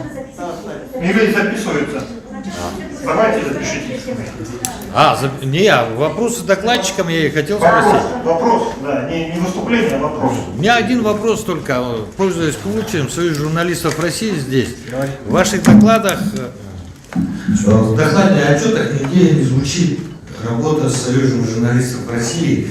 Хотелось бы услышать мнение Союза журналистов России. Потому что я был на одном из съездов, председатель Союза России обещал нам финансирование и так далее. У меня все записано. А сегодня я услышал, что ничего нет. Мне просто интересно. Так, ну, это уже не Во-первых, я так понимаю, это, наверное, больше как ко мне вопрос получается. Да. О работе Союза журналистов России мы говорили на съезде Союза журналистов России, а здесь съезд, здесь конференция регионального отделения. Не, ну там же нету никакого финансирования со стороны Союза журналистов России. Вот скажите, пожалуйста, в какой формулировке Владимир Геннадьевич Соловьев обещал вам финансирование? Можно формулировку? Я могу сейчас скину ссылку прямо. Хорошо? Он обещал? Да. Вам? Нет, Союз журналистов Республики. Каким образом? Финансирование. Ну, Галина может объяснить, что там было. Я не знаю, что там было, мне кажется, какая-то путаница. Нет. Галина, после конференции это вопрос. Ну, я понял, я услышал ответ, что там нету помощи Союза журналистов России. Я правильно понял? Финансовой. Финансовая поддержка нет, конечно, со стороны Союза журналистов. Финансовая поддержка ежегодно оказывается ветеранам, на лечение больным людям выделяются, санаторная реабилитацию и так далее. По представлению регионального союза выделяются эти деньги, это субсидии Минтруда. Я услышал ответ. Спасибо. Это точно то, что выделяется. Ага. Я ответ услышал. Спасибо. Так, еще есть вопросы? Докладчикам. Так, теперь приступаем к обсуждению тогда докладов. Гаврилов Тимур Николаевич.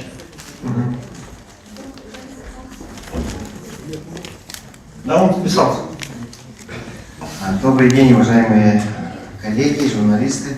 Я бы хотел несколько слов сказать о Галине Алексеевне Бочкаревой и работе Союза журналистов.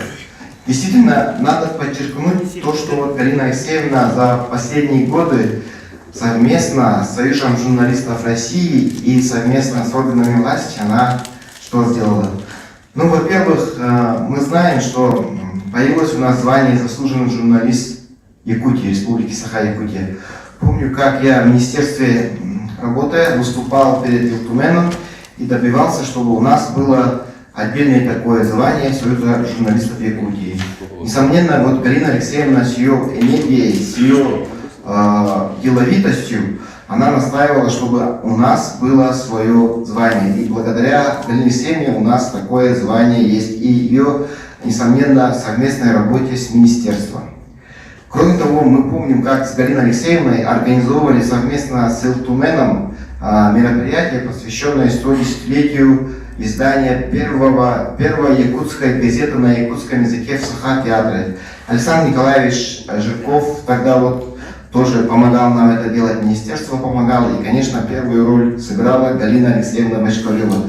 Благодаря тому решению, которое было принято тогда, обращению Галины Алексеевны Бочкаревой к нашему Илдархану, вот у нас появился тоже такой праздник, День национальной печати, который мы празднуем уже второй год. Совместно мы с Галиной Алексеевной отрабатывали наши инфорумы, которые проводились у нас в точке кипения. Да, приезжал вот наш председатель Союза журналистов, мы его встречали. И надо сказать, что вот, несмотря на то, что вот она, у Галины Алексеевны, как бы это общественная деятельность, как бы не большой поддержки предприятий и так далее нету, она своими силами, своими организаторскими способностями сумела объединить все предприятия журналистские, да, всех журналистов, и благодаря, конечно, работе вот членов правления, которые за эту работу, как Галина Алексеевна, ни рубля не берут, это общественная работа. Благодаря их совместной работе вот, мы можем говорить, что вот наш союз действительно достиг очень многих результатов. Только вот два этих момента, плюс еще, несомненно, энциклопедия наша. Да? Галина Алексеевна выиграла грант, и благодаря этому гранту вписаны имена наших ветеранов, журналистов, действующих в книгу. Есть якутская поговорка, то, что написано топором, не вырубишь. То, что написано «не вырубишь топором», сахалыта, это сурулубу, сурулуба, это уже в историю вошла. И, несомненно, наши мероприятия, которые проводятся, День печати, День Победы, и вот наш цех, они сплачивают журналистов, и мы чувствуем плечо каждого, будь он печатником, будь он телевизионщиком или радищиком. И, Галина Алексеевна, большое спасибо за совместный труд. Я как просто член Союза журналистов, я вижу, как вас уважают в центре, в Москве, как с ним встречаются наши председатели, да, секретари. И действительно, немножко жаль, что вот Галина Алексеевна говорит, что она уходит, да, но я думаю, что ваша мудрость, ваш опыт помогут новому правлению. Конечно, мы ждем, что вы будете помогать словом и делом. И я предлагаю, коллеги, похлопать Галине Алексеевне за такой доклад. Очень большая работа проведена. И большое спасибо.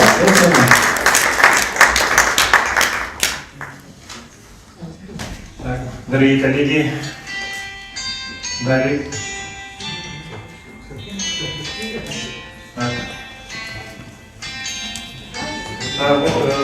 Винокурова Маргарита Егоровна. Регламент 5 минут.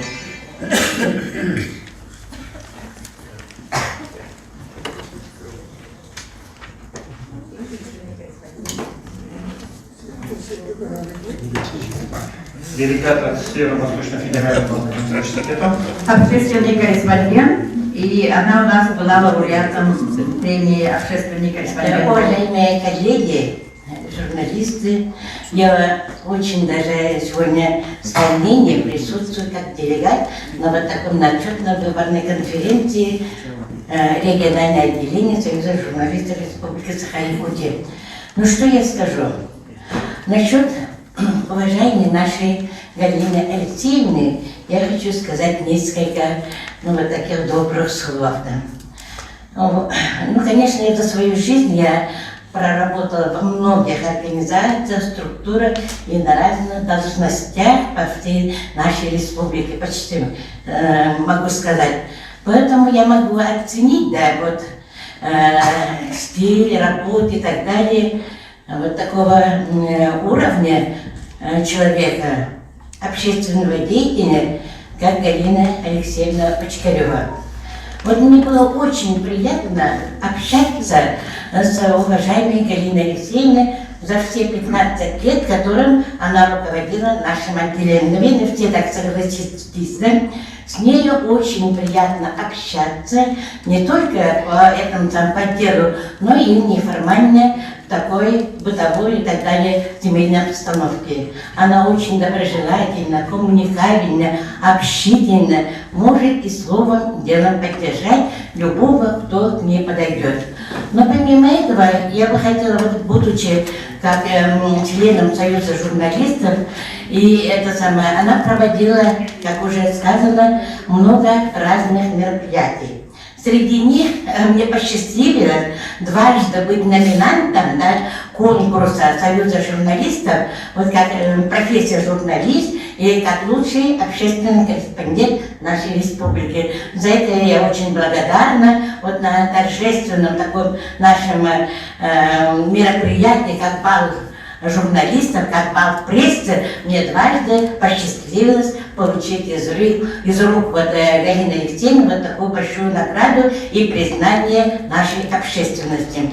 Помимо этого разных проектов, наверное, впервые в нашей республике Галина Алексеевна инициировала вот такой интересный проект как пресс-тур журналистов нашей республики. И вот в связи с этим мероприятием мне посчастливилось. Вот даже представьте сейчас, какое у нас положение, а мы, да, те, кто вот это с ней на пресс-туре участвовал, мы побывали в Китае, в Японии, в Монголии, в Казахстане, Беларуси, Грузии. Да? Вот такая география обширная была организована нашим председателем. И не просто так формально собрались и поехали, а эти туры были организованы Галиной Алексеевной на самом высоком уровне. Вот, например, как в Китае нас встречали и предоставили все средства массовой информации, позволили познакомиться с их работой средств массовой информации Китайской Народной Республики и принимали на самом высоком уровне. Также произошло в Японии. Мы в Токио побывали в самой крупнейшей телерадиокомпании «Сахи», в которой нас тоже очень дружелюбно приняли и показали, как они умеют и как они освещают свою деятельность. И вот это они нам рассказали, что их крупнейшая в Японии газета издается тиражом 6 миллионов в сутки. Вот представьте себе, да, мы сейчас говорим печатной, да, или информация, а там вот в Родине информатики эти самые, они издают газету 6 миллионов тиражом. Вот это и утренняя газета у них, и вечерняя. Мы были, конечно, поражены. И точно так же мы в дружественной стране, Казахстане, с большим удовольствием тоже ознакомились с их деятельностью. Вот работа наших коллег средств массовой информации.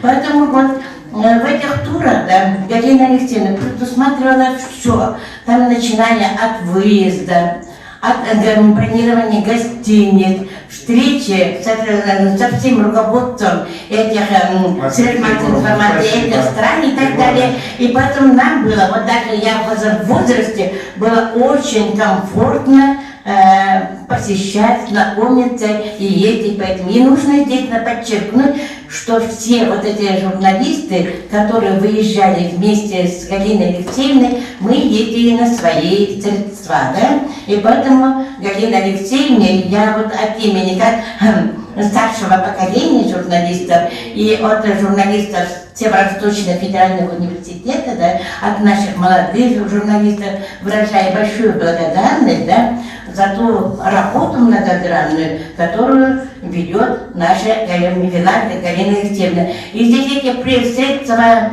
это туры, пресс-туры, это как расширение нашего кругозора. Думаю, это существенный вклад в деле развития вот якутской региональной журналистики. Спасибо большое. Спасибо.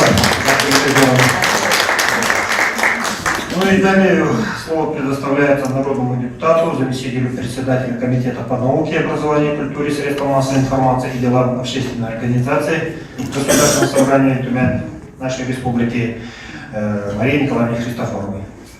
Уважаемый Алексей Константинович, дорогие коллеги, действительно сегодня очень знаковое событие в нашей журналистской жизни, конференция, которая определит деятельность и перспективы нашего профессионального союза на 5 лет, да? Я так правильно поняла, да, на 5 лет мы будем сегодня избирать председателя нашей общественной организации, нашего профессионального союза. Ну и, конечно, хотела бы, чтобы не занимать долгое время, отметить успех один большой, который заключается в том, что нам с этого года удалось повысить заработную плату районным журналистам. Районники – это наши самые близкие к народу коллеги, люди, которые ежедневно держат на пульсе жизнь наших районов, самых отдаленных, труднодоступных наших районов. А республика наша велика, Алексей Константинович, вы, наверное, знаете аналогии, сколько европейских стран вмещает и так далее. И, конечно, благодаря тому, что под руководством Анатолия Скалуныча были проведены очень большие организационные мероприятия, сейчас они находятся под одним большим крылом, под организацией «Сахапечать». И мы знаем, что это самая крупная, да, наверное, организация сегодня в нашем журналистском сообществе. Саха-Печать объединяет все районные газеты и имеет большой офис в городе Якутске. Но кроме этого стоят еще другие задачи. Алексей Константинович, хотелось бы с вами очень попросить заручиться вашей экспертной поддержкой продвижения законопроекта о земском журналисте. Если мы говорим о наших коллегах в районках, то сегодня, к сожалению, их заработная плата и те условия, которые предоставляются молодым специалистам, оставляют желать лучшего. Мы знаем, что есть такие программы государственные: земский учитель, земский врач, земский фельдшер. Даже сейчас хотят ввести такие проекты, как земские лесничие для работников лесного хозяйства. Но я думаю, что в наш век информатизации и в наше такое судьбоносное время для нашей страны профессия журналиста обретает другое значение, более ответственное и более вовлеченное в судьбы страны, что предполагает, конечно, принятие нормативных правовых законодательных актов, которые бы подчеркнули нужность, важность профессии журналиста для нашего общества. Я очень надеюсь на то, что нас Союз журналистов России поддержит, и планируем в конце первого полугодия внести в парламент данный законопроект. Он высокой степени готовности. Наше министерство отраслевое обещало поддержку, так что думаю, что с новым руководителем Союза журналистов мы сможем это дело довести до конца. Ну и, конечно, хотелось бы отметить то, что сегодня нас ждут очень большие перемены. С прошлого года подведомственные организации Союза Министерства инноваций, наши журналистские организации участвовали в большой акселерационной программе, Алексей Константинович. Это программа, которая была инициирована нашим министром Анатолием Аскалоновичем.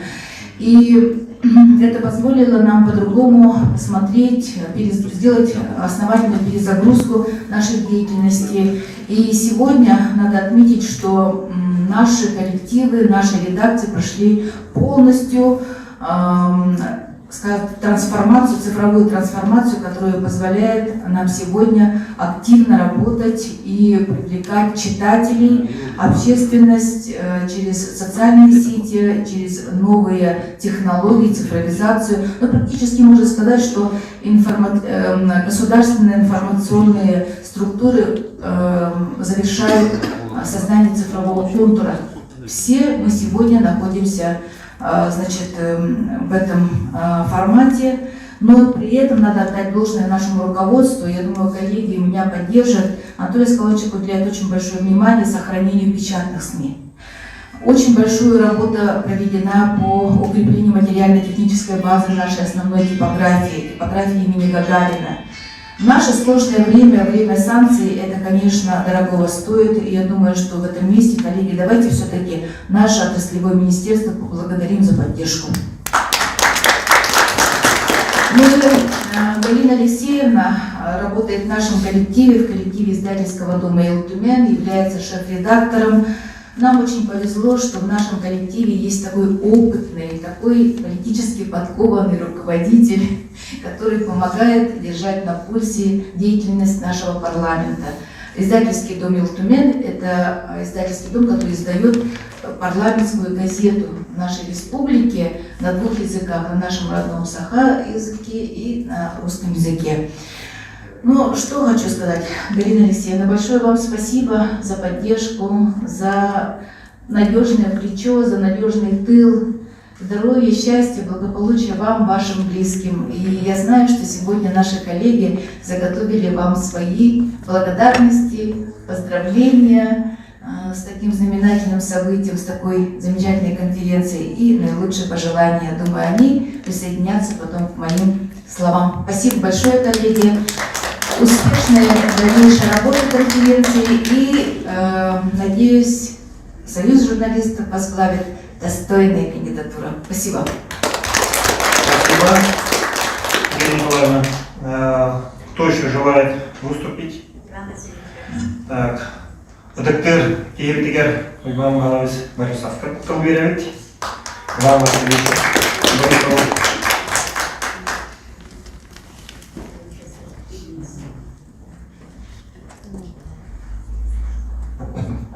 Иван Васильевич мой предшественник, я у него получила общественные организации. У меня к вам вопрос, товарищи. Кто читает журнал «Журналистика медиарынок»? Руку поднимите. Вот 1, 2, 3 человека. Вот такой журнал имеется в Союзе журналистов СССР. Выходит иногда 2 номера в одном формате.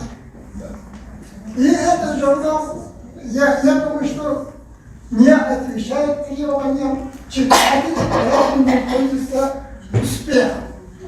Это я к вам, господин, обращаюсь. Это вы к Косютину обращаетесь, не ко мне. Он редактор журнала. Я к нему не имею отношения. Вы руководитель Союза журналистов, вы передайте господину Косютину. Тут бывало несколько раз. Я ему предлагал что-нибудь, какие-то байки от нас сотворить. Он говорит, сами пишите. Но что же журналист такой, который бывает в регионе и не пишет? Вот такого журналиста я не признаю. Так, далее. Это журнал по содержанию областные, районные газеты, но не обращает внимания на национальные республики. Это характерное явление этого журнала. Я много лет читаю. Я даже знаю первого редактора, доктора философских наук, профессора Аврамова. При нем много было попроще, а сейчас очень хорошая бумага. Если так, 2 номера, для меня это трудный вопрос. Так, далее. Я хочу к вам, господин хороший, обратиться. Есть в Государственной Думе проект закона о творческой сумме. Тут я предлагаю господину нашему председателю Соловьеву быть копировщиком и пригласить себе писателей, композиторов, художников, театральных деятелей и каким-то образом подействовать на Володина, чтобы этот закон Государственная Дума приняла. Тогда бы мы были бы в другом положении. Вот государственные чиновники, кто сидели, их нет. Видите ли, если мы где-то в законе числились бы, они бы сидели как миленькие. Раньше при советах я работал секретарем партии. Тут сидели от начала до конца. Даже первый секретарь партии выступал с докладом перед журналистами. А сейчас, извините, чиновник показался и, видите, он такой занятый человек. Я это не понимаю. Далее, я хочу еще к вам, господин хороший. Вот сейчас вручили грамоты или какие-то бумажки нашим журналистам. Вот такая бумага. Это как-то не красит со стороны российской организации, большой организации. Как говорится, с нашего Бога мы получаем какую-то вот такую бумажку. Но грамота более солидная, более значимая. Не мучений, нет такой возможности мировой грамоты сделать. Так, далее наши ветераны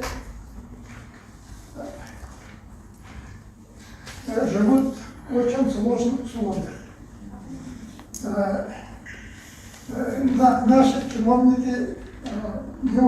уважаемых журналистов. Вот,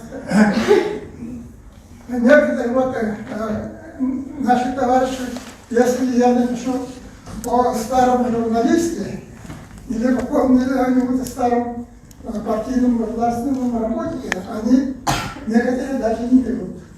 Потому что это ушедший мир, другой человек. А в следующем году будет одному из председателей Союза журналистов Сава Томской 110 лет. А Якимову некоторые ученики будут сидеть, а Олегу Дмитриевичу будет 90 лет. Но если я буду жив, доживу до этих дней, какую-нибудь байку сотворю. Вот это как-то, каким-то образом Союз журналистов России отозвался вот это. Они много лет были руководителями нашего Союза. Вот. Еще я хочу еще похвастаться, друзья мои. Я получил вот эту книгу. Написал журналист и поэт, которому 23 марта исполнилось 100 лет. Вот он живой. Книга подписана 23 марта 23 года. Так что вот он прислал мне вот эту книгу. Это, по-моему, он остался один единственный старик, фронтовик, который начинал войну со Сталинграда. Он издавался Союз журналистов, журналистика, то есть книгу о ветеранах Великой Отечественной войны в 10 томах. Вот он был один из копирщиков. По-моему, там остался он единственный лицей. Был Суходеев. Он умер. Сурек Федор Иванович, руководитель ветеранской организации. 100 лет, по-моему, он умер. Борзунов Семен Михайлович дожил до 105 лет. В конце концов, он ослеп. Вот этих стариков сейчас нету. Вот один единственный остался. И он пишет книгу. Оказывается, мы, молодые люди, по сравнению с ним, вот такую книгу не можем сотворить, писать, что-то дать людям. Ну, поскольку что-то на собрание, мы должны оценить, все говорят, Галина Алексеевна хорошая, то отличная женщина и по хороших позициях. Но это не оценка. Отчет должен быть оценен хорошо, то есть как? Какую-то оценку мы должны. Я предлагаю оценить удовлетворить тогда. Вот все, спасибо. Я больше перед вами, видимо, не выйду, поскольку мой возраст тоже не позволяет ходить туда-сюда.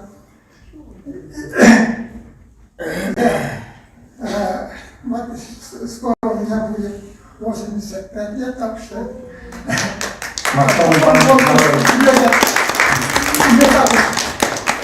Спасибо за внимание. Мостовый Банановый. Иван Васильевич, спасибо. Ну, никто не записался. Еще. Куда записываться? Полисов.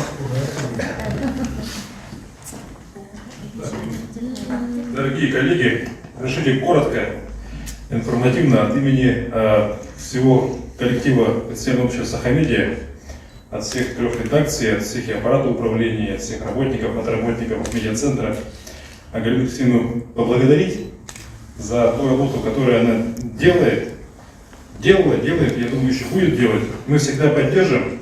но тут много хороших слов написанных, не просто так.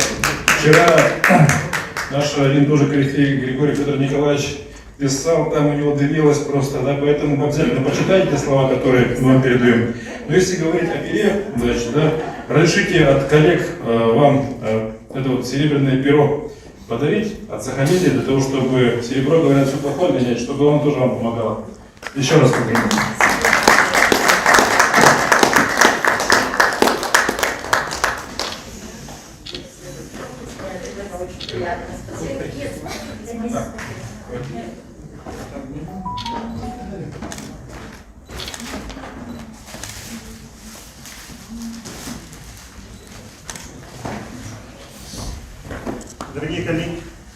Дорогие коллеги, далее приступаем к работе. Следующей повестки у нас выборы руководящих органов регионального отделения Общероссийской общественной организации Союза журналистов России в Республике Саха. Сначала избираем председателя регионального отделения Общероссийской общественной организации Союз журналистов России в Республике Саха-Якутия. И слово предоставляется уважаемой Галине Алексеевне.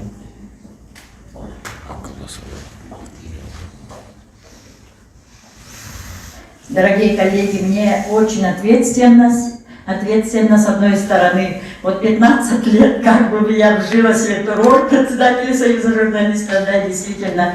Почти я всех журналистов, членов Союза журналистов, всех знаю, кроме, наверное, улусных, которые мало приезжают сюда. В основном по фамилиям вообще весь реестр, 1128 человек, всех знаю. Вот если меня спросят, он член? Я говорю, член. Это член? Не член. И даже иногда я помню, кто где работал. В общем, так. Вот для меня, конечно, сегодня очень волнительно. Но все-таки 15 лет действительно я работала по совести. Спасибо большое тем, кто оценил сегодня мою работу.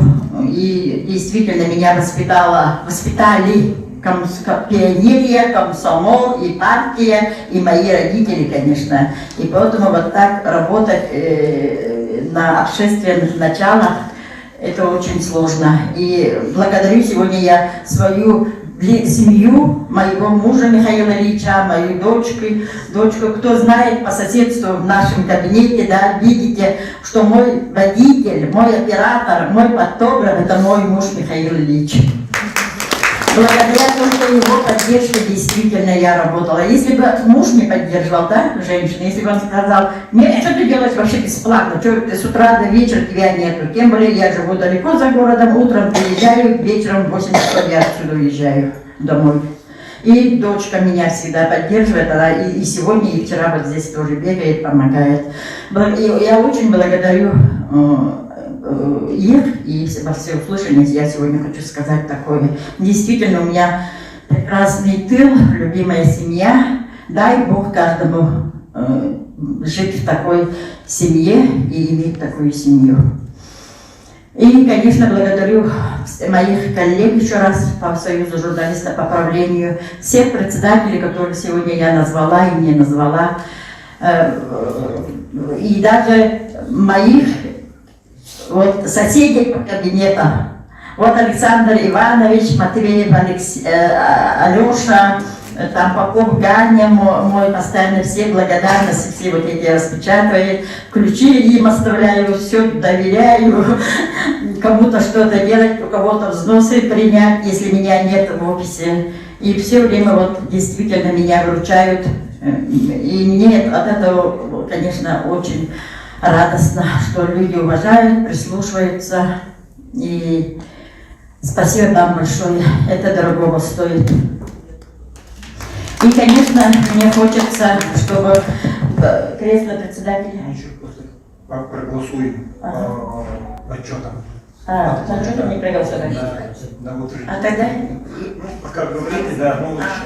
И поэтому я сегодня долго думала, конечно, были просьбы, чтобы я осталась, работала еще, но действительно, есть же выгорание такое, да, слово выгорание. И я действительно, вот выгорела на этой общественной работе. Вот Олег Леонидович Жалнин вот сегодня вопросы задает, он мне тоже вот так почти ежедневно, еженедельно заходит, столько вопросов дает, я ему говорю, перестань, а я иди отсюда.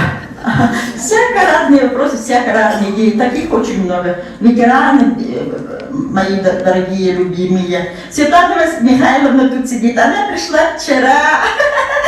Перепутала, да? Да, ведь вчера Светлана Михайловна, представляете, вчера пришла на нашу конференцию, это в четверг. Ветер, гололед с тросточкой пришла на нашу конференцию. Вот такой ответственный человек.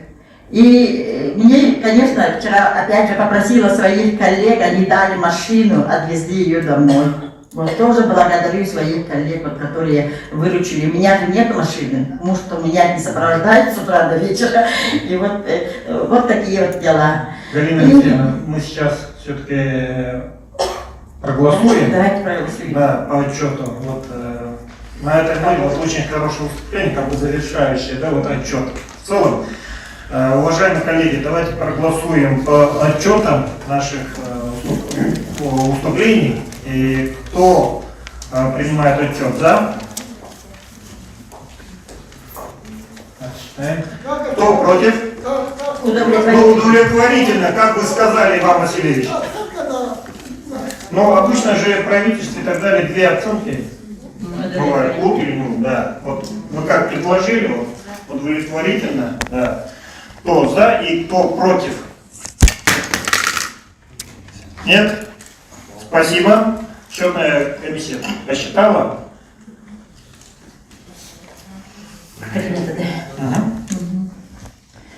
И я... Принят. Спасибо большое. И я сегодня перед делегатами предлагаю свою кандидатуру. Я очень надеюсь, что вы поддержите. Это Олег Олегович Марков.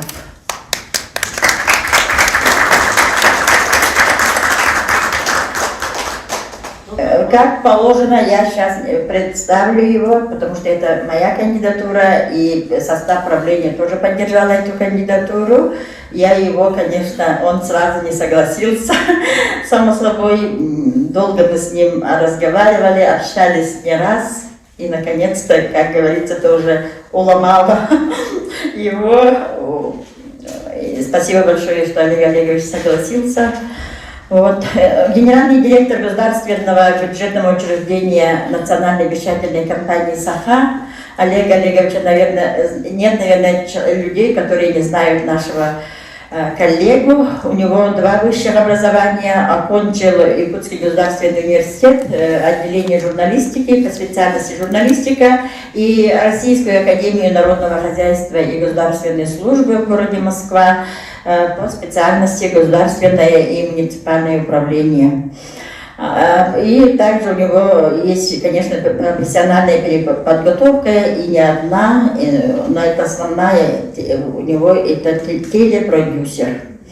Олег Олегович женат, отец 3 детей, это тоже говорит о многом. И вот его служебная, значит, справка, что Олег Олегович родился в 1986 году в городе Якутске, выпускник средней школы номер 26 города Якутска, окончил в 2003 году, как уже сказала, у него 2 высших образования, прошел несколько там программ переподготовки. Еще до окончания высшего образования, то есть до окончания университета, Олег Марков по зову сердца избрал для себя нелегкую профессию журналиста, корреспондента, спортивного комментатора. Вот мы помним его, да, как спортивного комментатора, пришел красивый молодой человек, телевидичный. И начал работать в ЗК «Саха» в 1997 году, потом еще был директором филиала ЗК «Саха» в Медведкавказском улусе, да, вот коллега, наверное, да, Феврония Николаевна, тоже работала в телестудии «Майя», когда я тоже работала в Медведкавказском районе, главным редактором районной газеты. Потом Олег вернулся в НПК «Саха», и здесь он работает уже более 10 лет. Вот начал спортивным комментатором, а сейчас генеральный директор. Это тоже говорит о том, что он умелый руководитель, авторитетная личность, заслужил, конечно, это все своими профессиональными качествами, человеческими качествами, и зарекомендовал себя как лидер и ответственный специалист, высокопрофессиональный, и, конечно, очень хорошо знает свое дело, большой организатор, пользуется большим авторитетом не только у своих коллег, но и вообще в журналистском сообществе республики, отзывчивый, очень хороший характер. Я надеюсь, что он будет и требовательным, инициативным, да, и, конечно, возглавит Союз журналистов и достойно будет вести всю работу. Я очень надеюсь и просто вот доверяю такому человеку наш Союз журналистов Республики Саха-Якутия. Спасибо. Поступило предложение избрать председателем Союза журналистов Республики Маркова Олега Олеговича. И есть еще, вот, хотели еще. Где он, господин хороший, будущий председатель? Твою программу расскажет. Это будет нормальное явление. Иван Васильевич, Талатера. Есть еще другие кандидатуры? Есть предложения? Нет. Так, если нет, то приступаем к голосованию. Как решили в начале работы конференции, голосуем открыто. Членам счетной комиссии приступить к своим обязанностям. Так, кто за то, чтобы избрать председателя регионального отделения Общероссийской общественной организации Союз журналистов России в Республике Саха-Якутия Маркова Олега Олеговича, прошу проголосовать мандатами. За. Кто против? Воздержался? 1. Читаем. Так.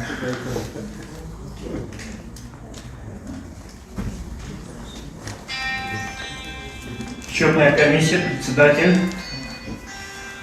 Пожалуйста, если уже готово, озвучиваем итоги голосования.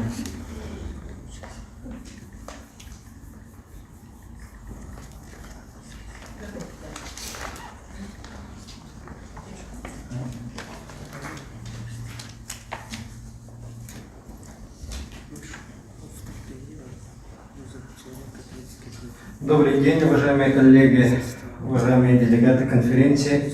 Сначала разрешите ознакомиться с протоколом номер 1 заседания счетной комиссии 24-й конференции Союза журналистов Республики Саха. Присутствовали члены счетной комиссии: доктор Алена Викторовна, Стручков Гаврил Петрович, Спиридонова Галина Васильевна. Повестка дня. Первое — выборы председателя счетной комиссии, второе — выборы секретаря счетной комиссии. Слушали по первому вопросу об избрании председателя. Постановили избрать председателем счетной комиссии Стручкова Гаврила Петровича.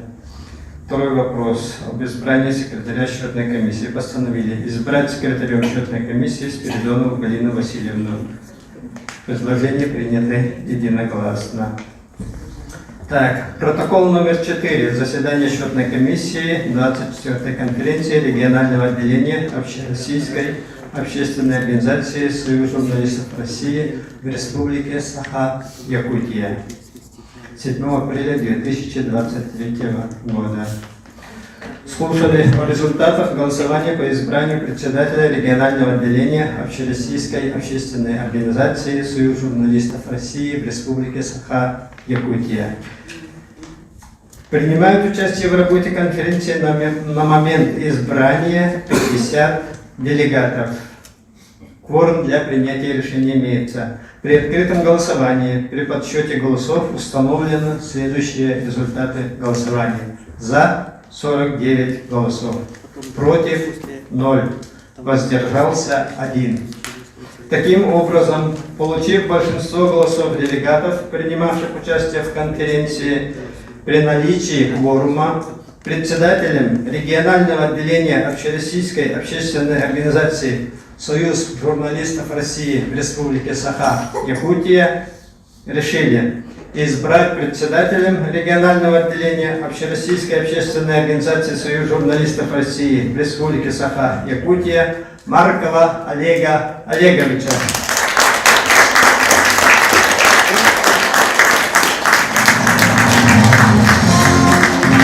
Спасибо. Спасибо большое, Олег Олегович. Так,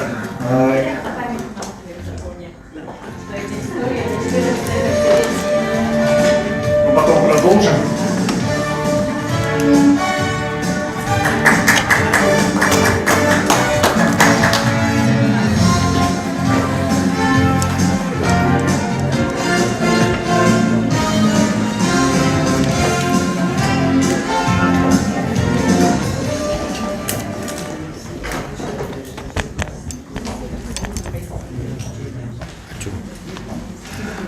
От имени делегатов искренне поздравляем Олега Олеговича и желаем вам успешной работы.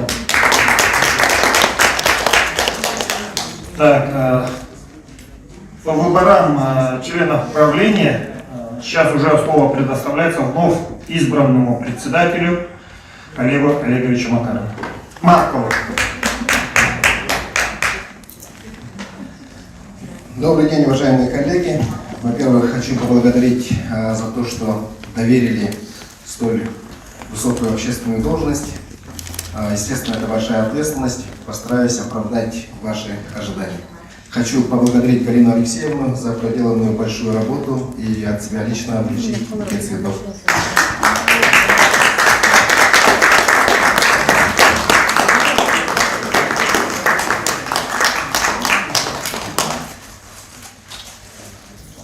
Галина Алексеевна действительно, сделав большую работу, сегодня слаживает полномочия, но останется в составе правления. Уважаемые коллеги, у меня есть примерный состав правления из 15 человек. Никита Тимофеевич, мы сначала как проголосуем за количество или конкретно за кандидатов? За количество. Прошу поддержать состав правления из 15 человек. Так, а мы их знаем. 3 коллеги голосуем. Кто за?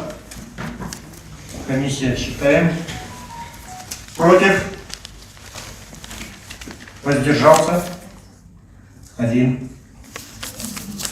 Счетная комиссия огласит итог голосования. Я их не читал. Уважаемые коллеги, но в эти 15 человек мы постарались... Принято.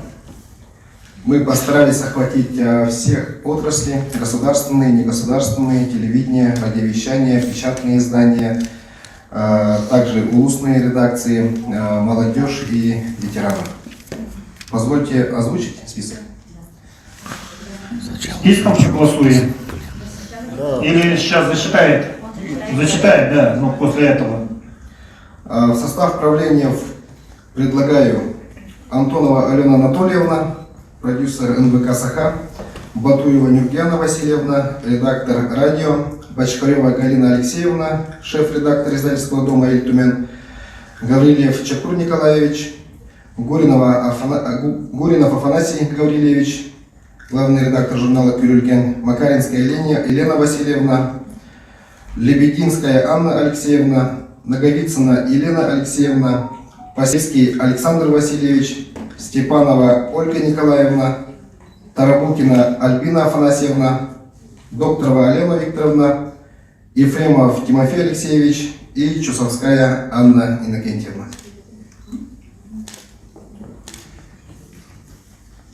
Так, проголосуем за список, посписочно. Кто за?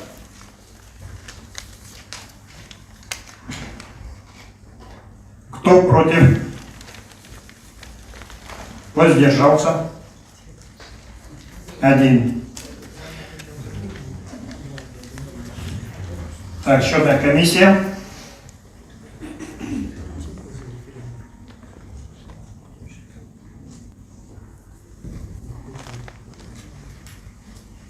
За 49 голосов, против нет, воздержался 1. Принято. Поздравляем коллег с избиранием в состав правления Союза журналистов.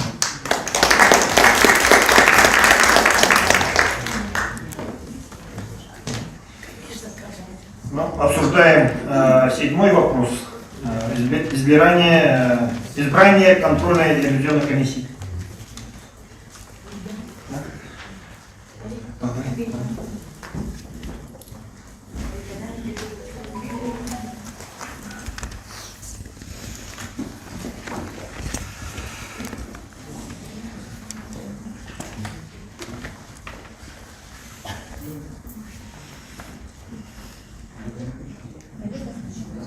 На слово Олегу Олеговичу. Так, состав контрольной телевизионной комиссии предлагаем председателем Веревкина Александра Ивановича, членами Черняк Лариса Владимировна и Антонова Алена Анатольевна.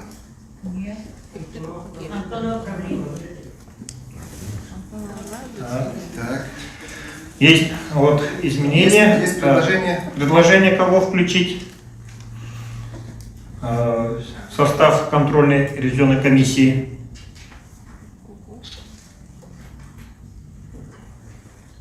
Так, предложение есть?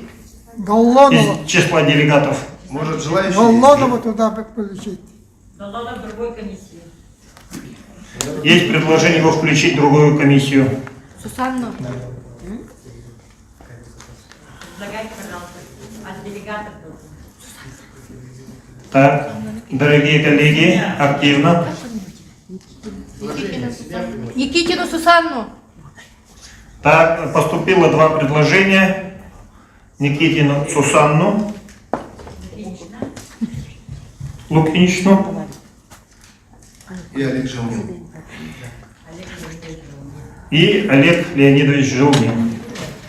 Две кандидатуры добавились. Так.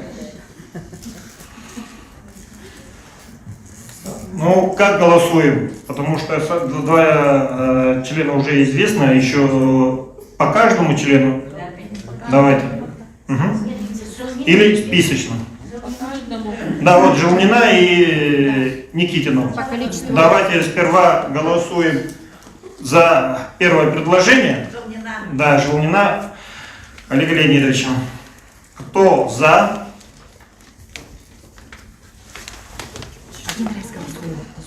Читаем. Читаем. Сколько раз голосуем? Один раз. Тогда заново. Прочитайте. Так. Кто за то, чтобы Жилмин Олег Леонидович пошел стал в членом состав ревизионной контрольной комиссии? Просим проголосовать. Кто за? Считайте, пожалуйста, там же есть. Один раз голосуем, если мы решили так. А президиум что не голосует? Так? Голосуем же, мы голосовали же уже. Да. Кто против? Так, давайте сейчас сразу за вторую кандидатуру. За Никитину Сусанну Лукиничну. Большинство.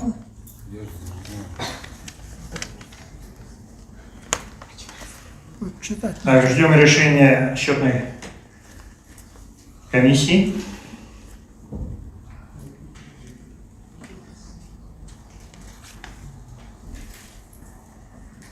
За Желмина. Жилмина, да. Желмина 16 голосов, за Никитину 21 голос. Принято большинством голосов. Члены контрольной ревизионной комиссии Никитину Сусанну Лукиничну. Так, поздравляем. Еще раз объявим состав, да? Веревкин Александр Иванович, Черняк Лариса Владимировна и Никитина Сусанна Лукинична. Нет, ну сейчас списочно, да. Да. Была замена кандидатур, поэтому. Да. Еще раз, состав контрольной комиссии: Веревкин Александр Иванович, председатель, Черняк Лариса Владимировна и Никитина Сусанна Лукинична. Кто за? Кто против? Кто воздержался? 1. Принято. Далее. Далее у нас региональная коллегия большого жюри Союза журналистов России. Предлагаем Степанова Владимира Николаевича председателем, Долдонов Владислав Симонович сопредседатель, Киринский Иннокентий Тимофеевич сопредседатель.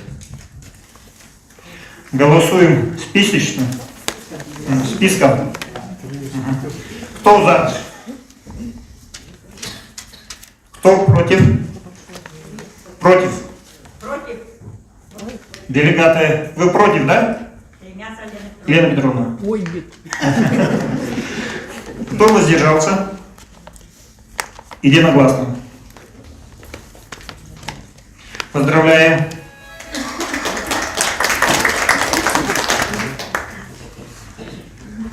Так, далее у нас дальше у нас вот работу. Все вопросы посмотрели, да? Повестку нашей конференции. Так, уважаемые делегаты, сейчас слово предоставляем Галине Алексеевне. Давай.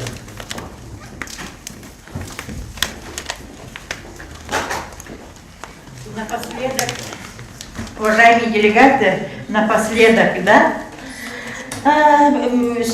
за совместную и плодотворную работу, за высокий профессионализм награждаем высокой наградой Союза журналистов Республики Саха-Якутия нагрудным знаком серебряным нагрудным знаком за вклад в журналистику Петрову Валентину Дмитриевну.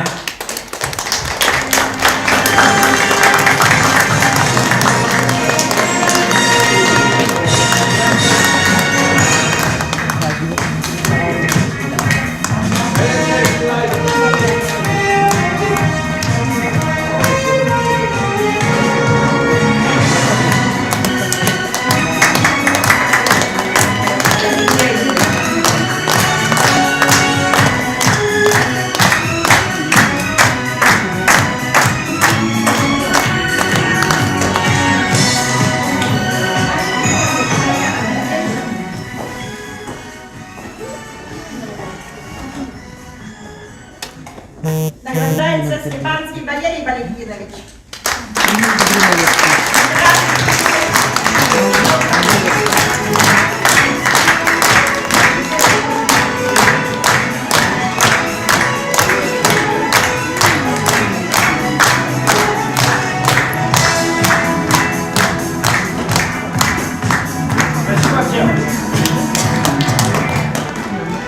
Награждается Кудрина Нина Егоровна.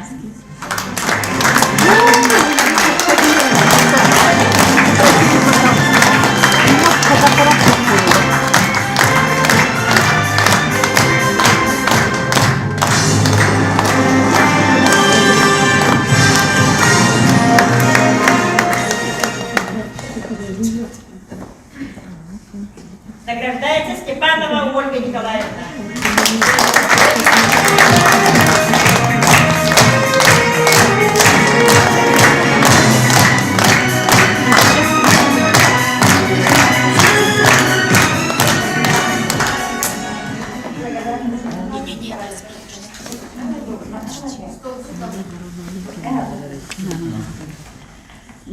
Благодарственное письмо Веревкину Александру Ивановичу. Я зачту сначала, потому что это от души было написано.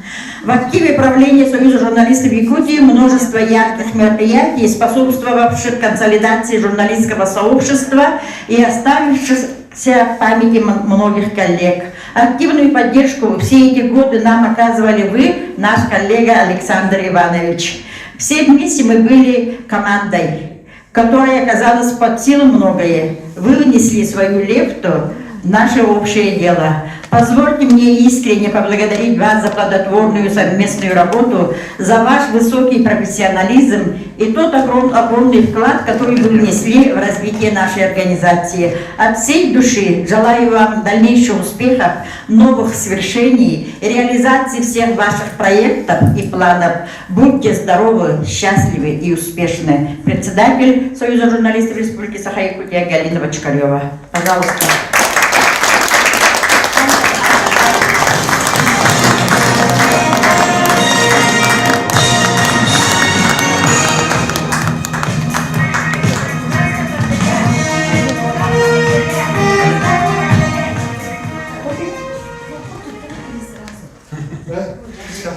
Благодарственное письмо Тарабукиной Альбине Афанасьевне, моей правой и левой руке.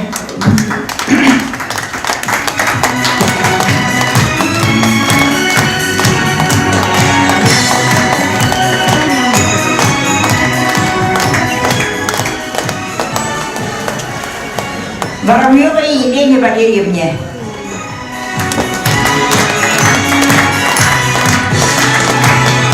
Это мои коллеги по управлению Союза журналистов.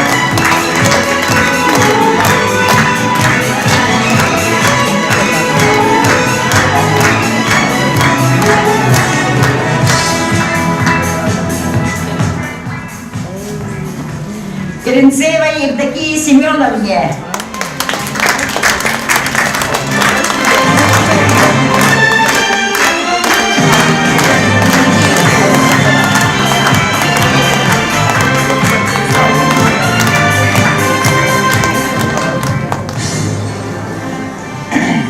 Докторовой Алене Викторовне.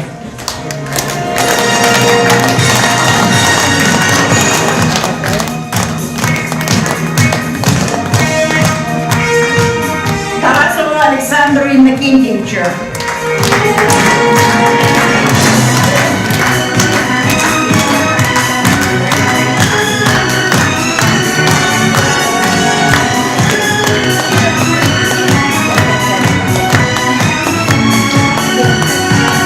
Харитоновой Нине Прокопьевне.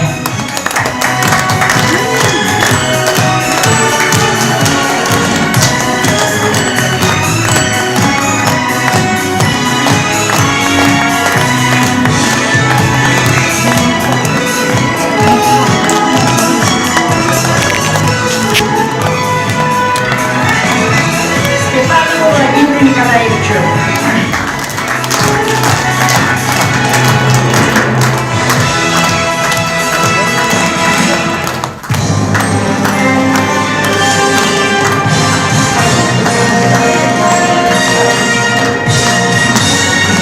Ильяевой Татьяне Алексеевне.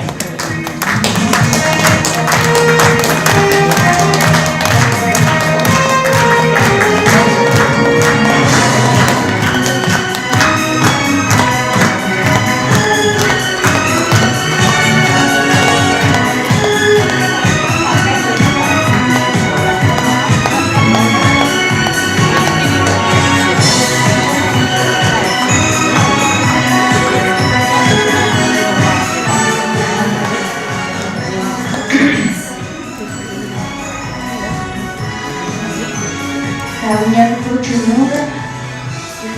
Халгаевой Светлане Степановне. Председатель Тартинского научного отделения.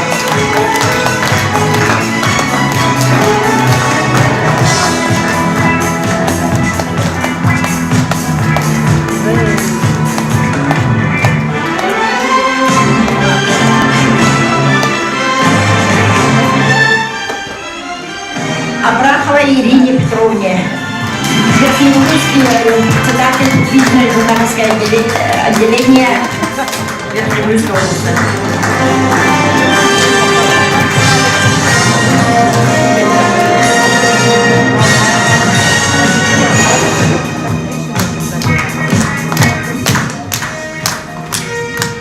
У меня тут еще очень много, я думаю, время уже идет, потом вручу.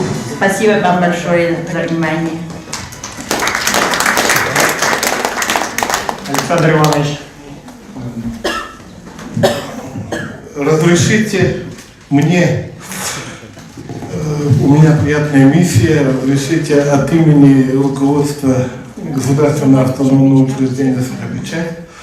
Сейчас как раз десант находится у нас в Венском районе, генеральный директор уехала туда, Евгения Михайловна. Вот меня попросили вручить цветы и памятный подарок за плодотворную работу в течение 15 лет на посту председателя Союза журналистов Республики Саха-Якутия Бочкаревне Галине Алексеевне с пожеланиями долгих лет, счастья, здоровья и всего-всего наилучшего. Спасибо.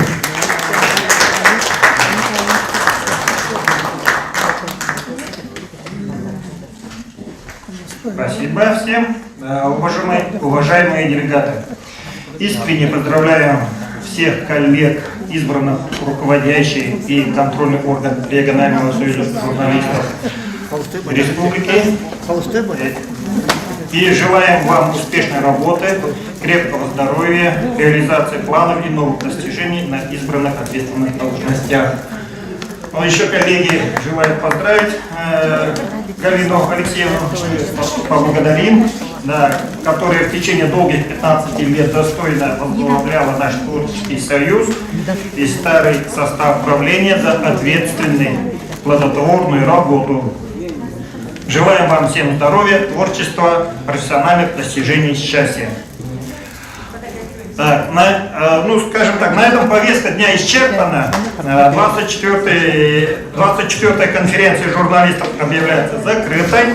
Благодарю всех делегатов за активное участие и добросовестную работу. И приглашаю всех на памятное фотографирование. Вы хотите сказать, что это уходящее правление, да, передаем управление, желает им плодотворной работы и чтобы наша